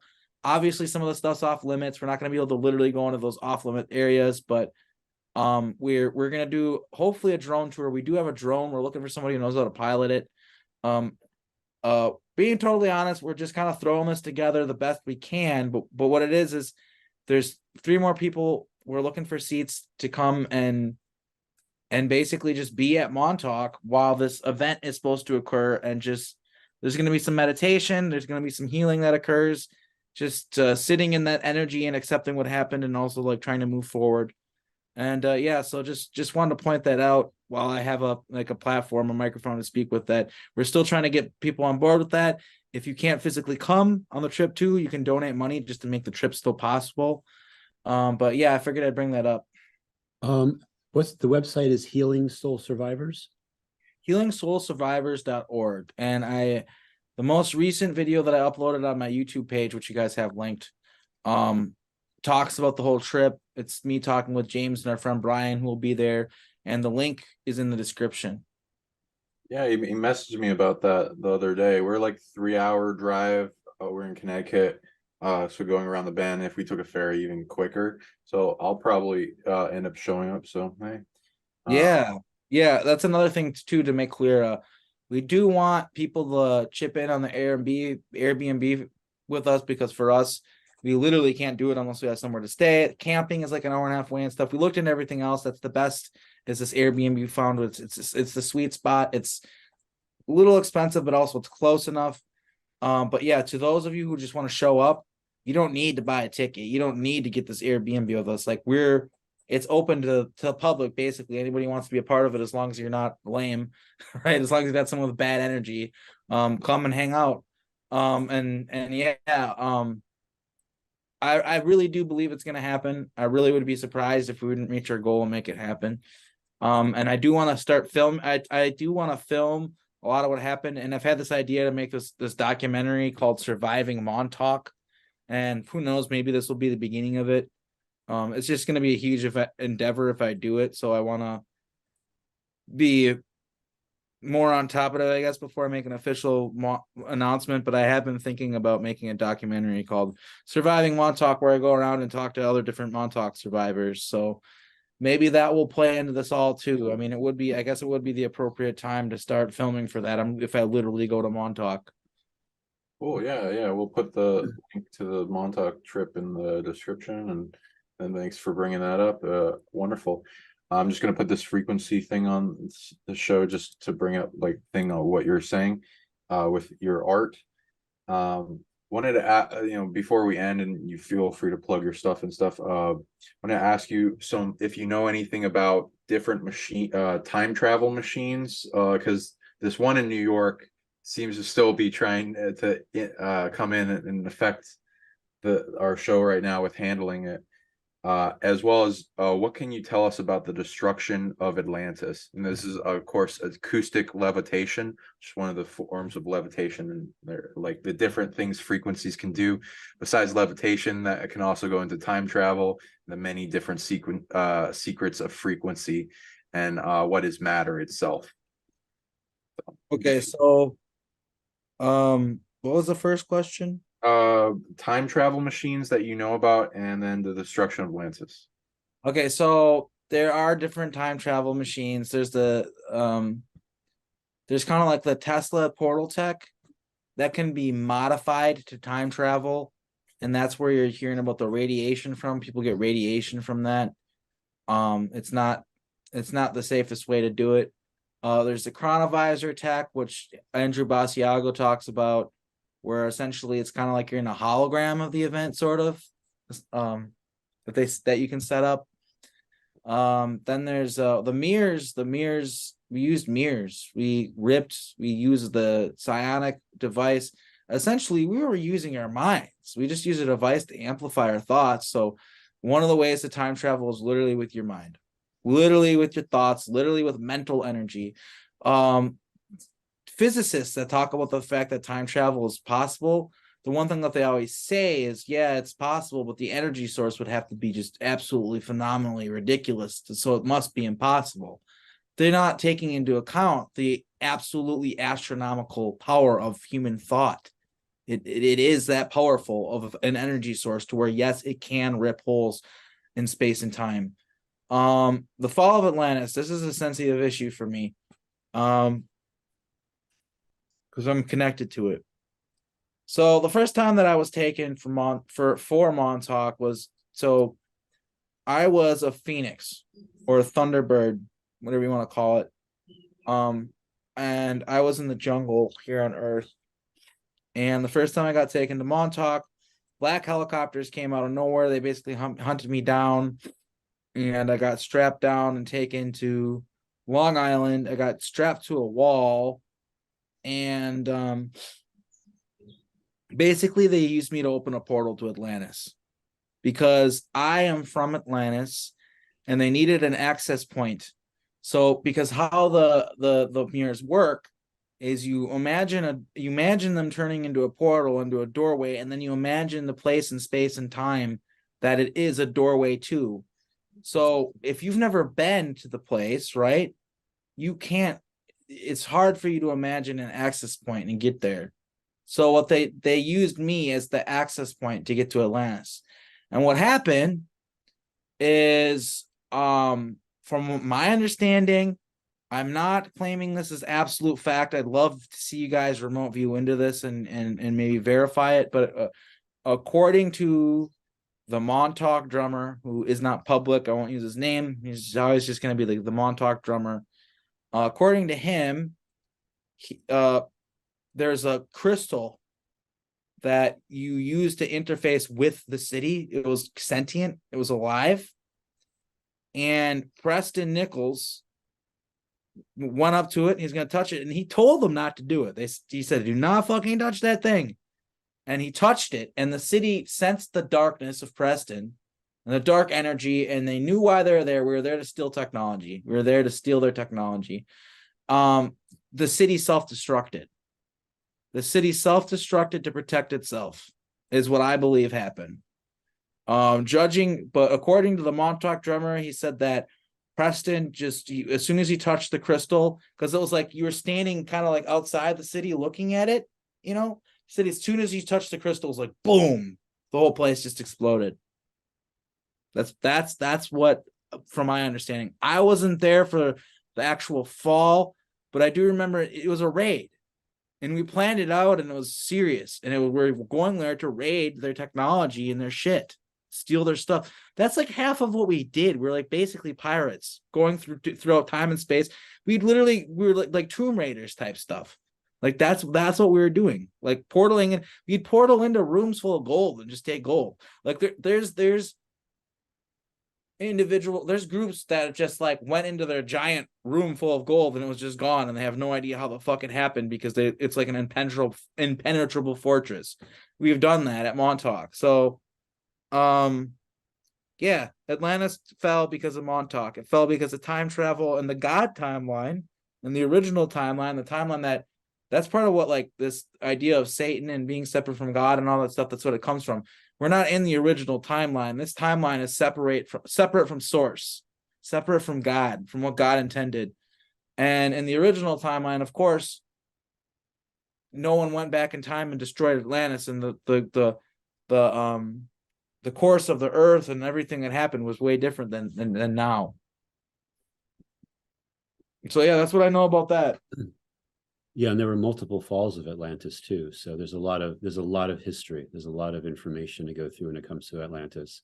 But yeah, like, I don't claim to be an expert on it, but I just do know about that little story where they went to Atlantis and it blew it up. I believe the Montauk drummer. I believe the story because he said it. He remembers it. He was literally there. And also, not only that, there's Preston Nichols at some UFO meeting one time, and some person who was like a channeler and an adept, psychic, they just like pointed at Preston and were like, "You're the guy who fucking destroyed Atlantis." They're like angry at him, like they knew it was him. Like, yeah, like, so it's a real thing. Like, Preston Nichols is responsible for that piece of shit, is responsible for the fall of Atlantis, or at least one of them. And like I said, I am an expert on Atlantis. I should be, but I don't remember who I am. The whole reason why I'm here talking to you right now, every morning when I wake up and I use the bathroom or whatever, take a leak, there's certain things that I say to myself that are my altar coming out, and one of them is, you need to remember who you are. Like, I'll sit there with my, taking a leak, and I'll just say to myself, you need to remember who you are. You need to remember what happened. For years, I was doing that. You need to remember who you are. You need to remember what happened. So to be clear to the viewers, I'm remembering, but I still don't know who I am. I know I'm Arkheim Ra. Who is Arkheim Ra? Where did he come from? My memories go far back as ancient Egypt. I don't remember Atlantis. I remember ancient Egypt. I remember stuff about that. I don't really remember Atlantis, but I know I was there. So yeah, I'm still learning who I am. I'm still getting all my memories back. I'm still assimilating so much information. And that's why I think it's so great to be public and be on shows like this and talk with people, is because we all have information and we all can help each other understand things better. Yeah. There's no one person in this that has all the answers and all the keys and has all the knowledge.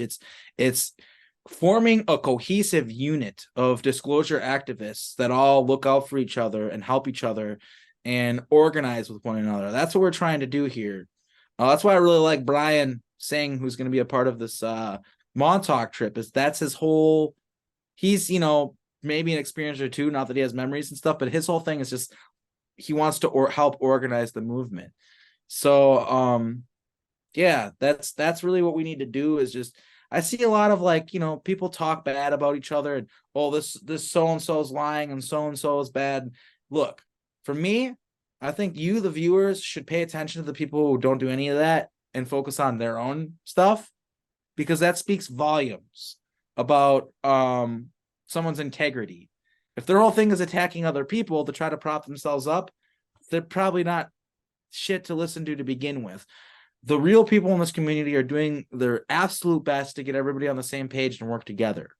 And so yeah, that's like the hugest thing, is just being friends with one another, staying close, staying in communication and organizing, and trying to get the fire underneath the ass of this movement, so to speak. You know what I mean? To really get it, we're talking, that's great. We're telling stories, we're getting information out there. But in order to make the rubber meet the road, we need to be more organized and get along a whole lot better than we're getting along right now. And I think that's why people need to put behind the petty disagreements, If you have authors that don't get along in the programs, that's something that's really hard to get past, but you got to do it for the sake of the movement. The people who we are in the here and now are not our authors. We're not who we were out there. And yeah, I just think that we just need to just keep doing what we're doing, but in a way where it's more organized. And to those of you out there who feel like you're not being heard enough and we're lashing out at other people, I get it. Sometimes you feel like you're getting drowned by all these other voices, but no one's going to listen to you if you just try to throw a pity party for yourself and say like, oh, no one's listening to me and I'm important. It's like, no, it's all about collaborative testimony. It's not about the Corey Goods out there saying, listen to only me. I'm God. I'm Space Jesus. It's about the people who are like, yeah, ask somebody else about it. They've seen the same space station. Ask so-and-so about it. They remember the same programming, the way they program. You know what I mean? We have shared memories. We have shared testimony, and organizing that in a way, and the information we do have in a way where we can actually maybe eventually file a lawsuit, right? Get some information, like a Freedom of Information Act, kind of file some stuff for that. We can really make the rubber meet the road and really get to the point where we have med beds where you can get on a spaceship to where we are part of the galactic family and we're not just living in this mind control stupor anymore. That's the goal. And not just for Earth, for all of humanity, because you have to understand that this is just one.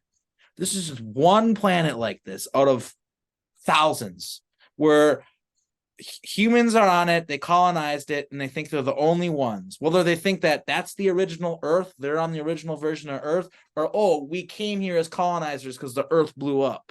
And this is the only planet that humans are on because we all came here straight from Earth. Like, we're not the only people in this mind control shit. There's other planets that are going through the same problem as this. It's a galactic problem. And the only way to start addressing it is just by doing what we're doing.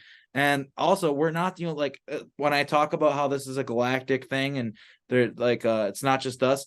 On planets where they're lying to their people, there are people just like us who have shows on the internet and they're talking about it, and there's disclosure movements and stuff like that. So I feel like there's something in the collective psyche of humanity right now that's pushing forward.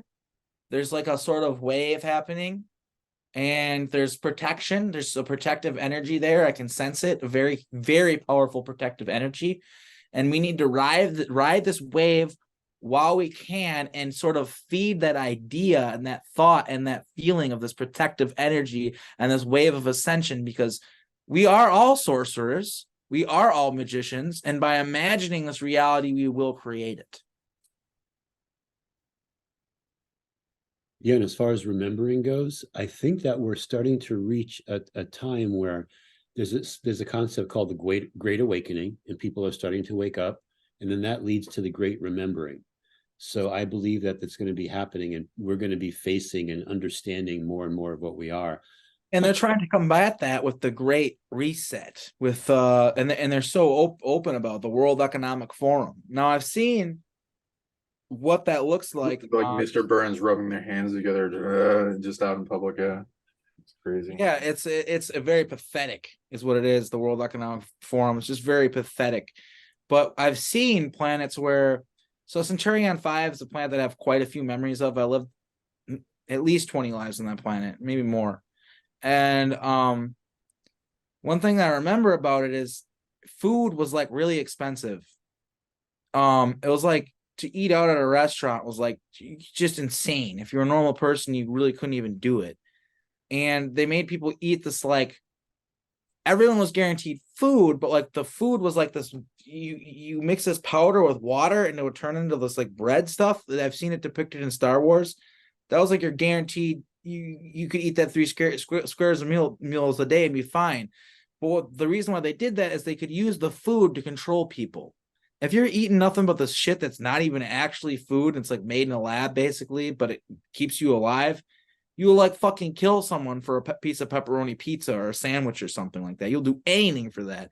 Right. And so they use that to control people. And you see that with them shutting down attacking all the food production facilities and all the stuff. They're trying to do that here. They're trying to jack up the prices of food here to the point where people can't even freaking afford to eat real. I mean, people already can't afford to eat real food. They're already eating poison bullshit. That's it's questionable whether is it actually even food. I mean, you can call it that, and it's just like, yeah, the World Economic Forum's ideas and the brutal control system that they want, I've seen it played out on other planets, and it's not good. Like, you have to stay in your district, you have to get special permission to leave, and like all this stuff. Like, it's crazy, and it's literally basically just a glorified giant concentration camp.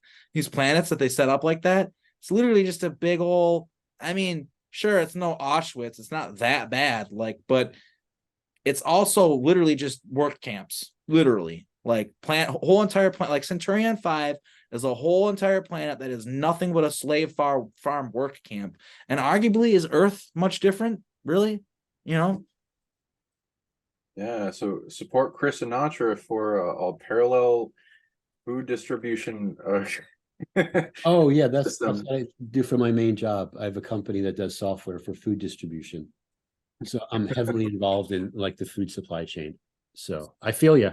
Absolutely. That's good. And maybe that's why you've been called to do that, is so that you can prevent this timeline where they make us think that, because what they do on Centurion 5, what they did on Centurion 5 is they made people think that like eating meat's bad for the environment.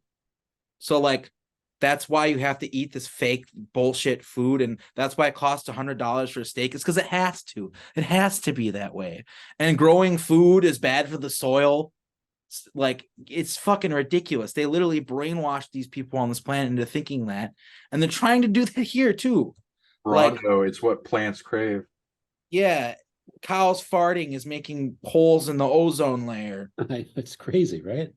It's absolutely insane. Like, I'm not saying, like, we are treating our planet like shit, and it is altering the environment and the climate and stuff like that. Like, it is, but also we all know that global warming is being genetically, or not, excuse me, it's being engineered, and they're modifying the weather. These forest fires, a lot of them are literally from directed energy weapons. There's so much of this stuff is manufactured. They're manufacturing. No, let's tax you for carbon taxes, and yeah, which everybody knows is not the problem. The problem isn't cows farting and me driving my Suzuki Sidekick.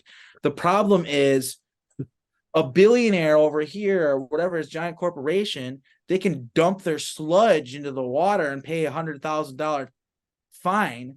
And that's literally, that $100,000 is something they would wipe their ass with that money.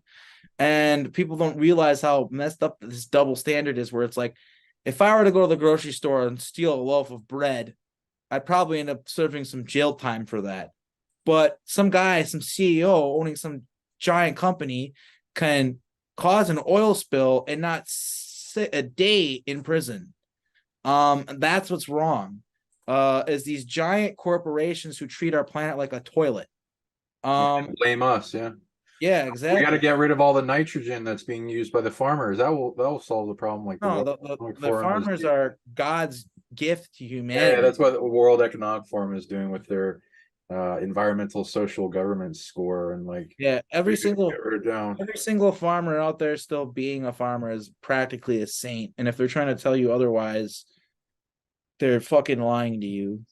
Well, I mean, obviously the factory farming and the meat industry is really messed up. I won't say that I applaud farmers that are heavily involved in that, but I'm talking about the local farmers and even those guys that are involved in the factory farm. People have to get fed somehow, but the problem is with the food system and everything, and isn't eating animals or anything like that. It's that should be restructured. It should be restructured. We're wasting. Bad ideas are being subsidized continually to destroy everything. Yeah, there's all this stuff going on where it's like, yeah, it's manufactured. It's a manufacturing apocalypse is basically what they're doing. We don't have to let them do that, though. We can stop them. We can say, wait a minute. This is all manufactured. This is all game. Like, it's not a game to me, though. And we've got a lot we're up against, but at least we're trying, I guess. Yeah. some people call that the chaos timeline, and then there's the golden timeline. So yeah, I say we raise our frequency and keep heading towards the golden timeline, and not Yeah. one with the chaos. Yeah, I think that some serious shifts are already happened and shifts are still occurring. And I see ourselves on a good path. I see things, I don't know if things are going to become perfect overnight. All I know is I'd rather be optimistic and try and believe than be pessimistic and give up and be destined to fail. Absolutely. Beautifully said. A lot of deja vu when you said that. Yeah. You remember the time loop, Sean? Right. Yeah. Are you looping again? You out there, that's for you. All right. Well, we've appreciated our conversation, Arkheim. It was nice to meet you, nice to get to know you more. And I'm sure that our audience is like totally, so interested in all the things You said that you guys had some skeptical questions from the audience. I did, but I was like, oh, whatever. Fuck them. No, we can. We kind of did that with a bunch of the SSP. So I'm more some other channels can do that. It's like some validity. I think it's a waste of time. Do that, but yeah, it does waste time, and it makes our guests not feel open enough to talk about different subjects. And I do believe truth is important, but I'd rather hear what people believe truth is. There should be a channel out there forum so that we can unjudged, so we can pick apart, we can see what they believe is true, and then we can compare notes. And as long as we're not judgmental or we're not wanting to attack, then we can figure out what truth is. Yeah, I just feel like maybe have a special.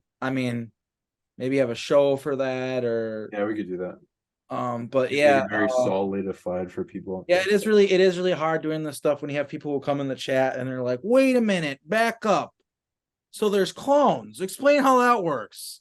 Okay, wait a minute, back up. So there's how does the holograms work?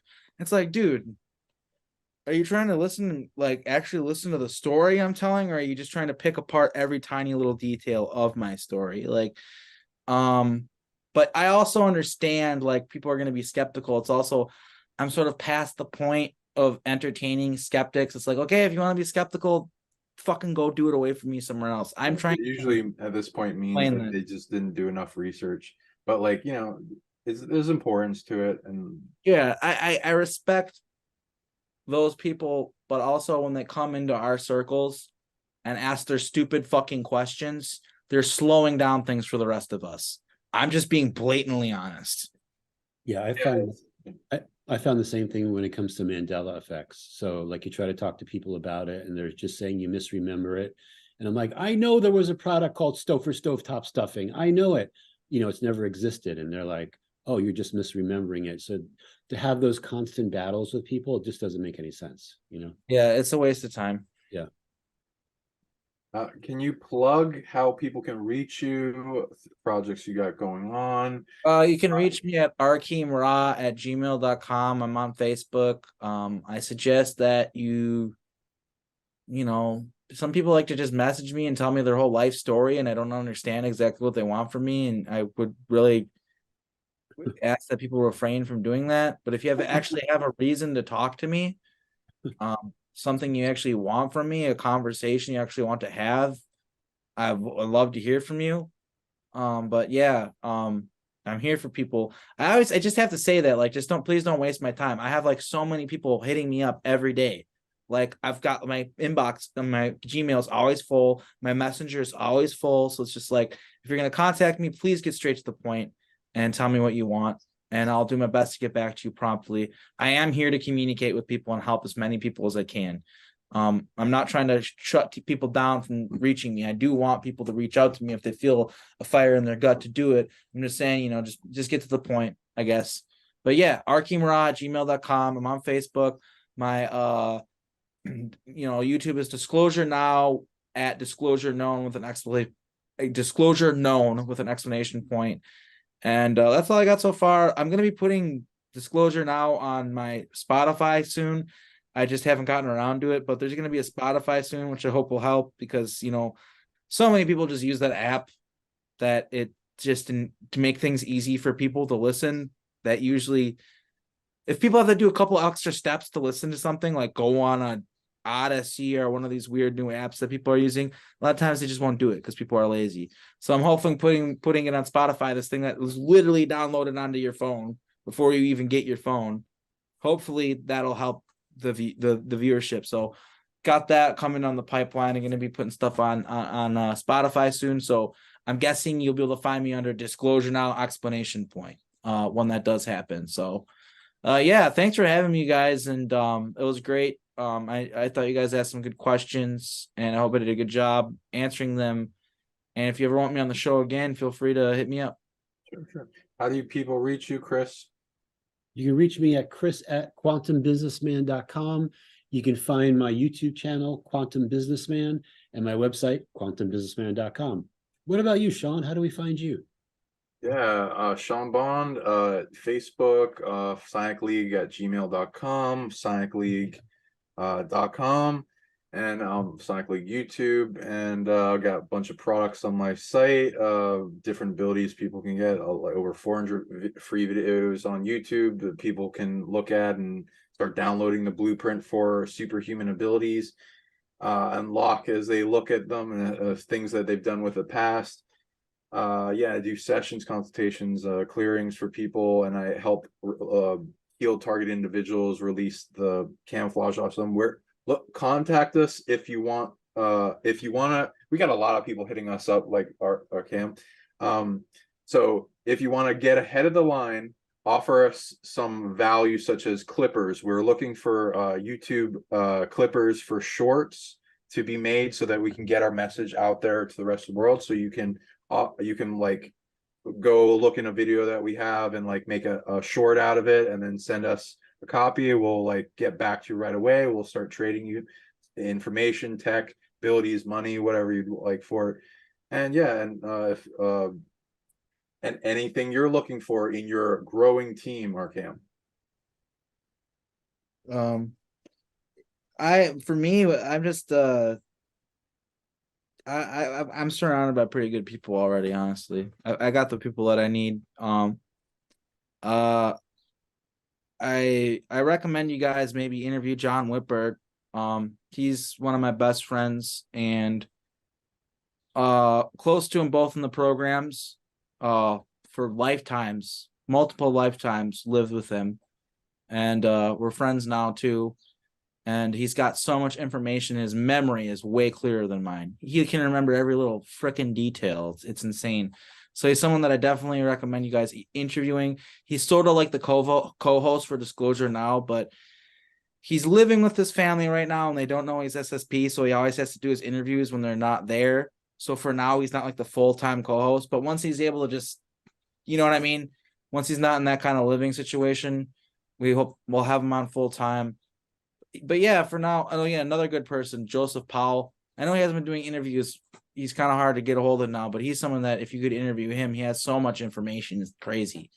That's a good point. Do you think, like, you know how like LGBTQ and the gay movement is coming out and like everyone's being more accepting of them, and families too? You think families will be more accepting for SSP people like that too? Well, I hope so. You're seeing a pushback against people being accepting of queer people, and I'm sure you'll see just as hard of a pushback against SSP.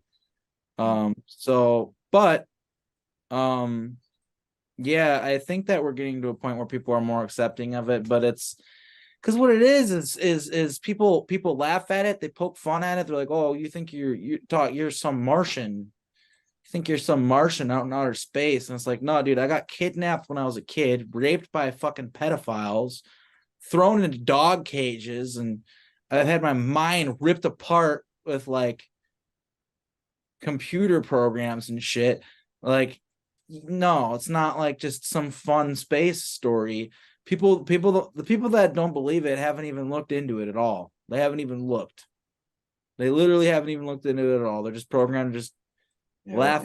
Understand motivations or like why would anyone want to believe a system of torture and entanglement, forced, and yeah. Anyway, so everyone out there, thank you so much for joining us. Click that like button, subscribe, and click that notification bell. Write in the comments what you think, and if you want to see more of Arkheim Ra, and share this as much as possible, as widely as possible. And the more we see of all that, the more we'll know that you want to see more of him. And yeah, thank you again for coming. Yeah, and thank you everyone for staying to the end. Until next time.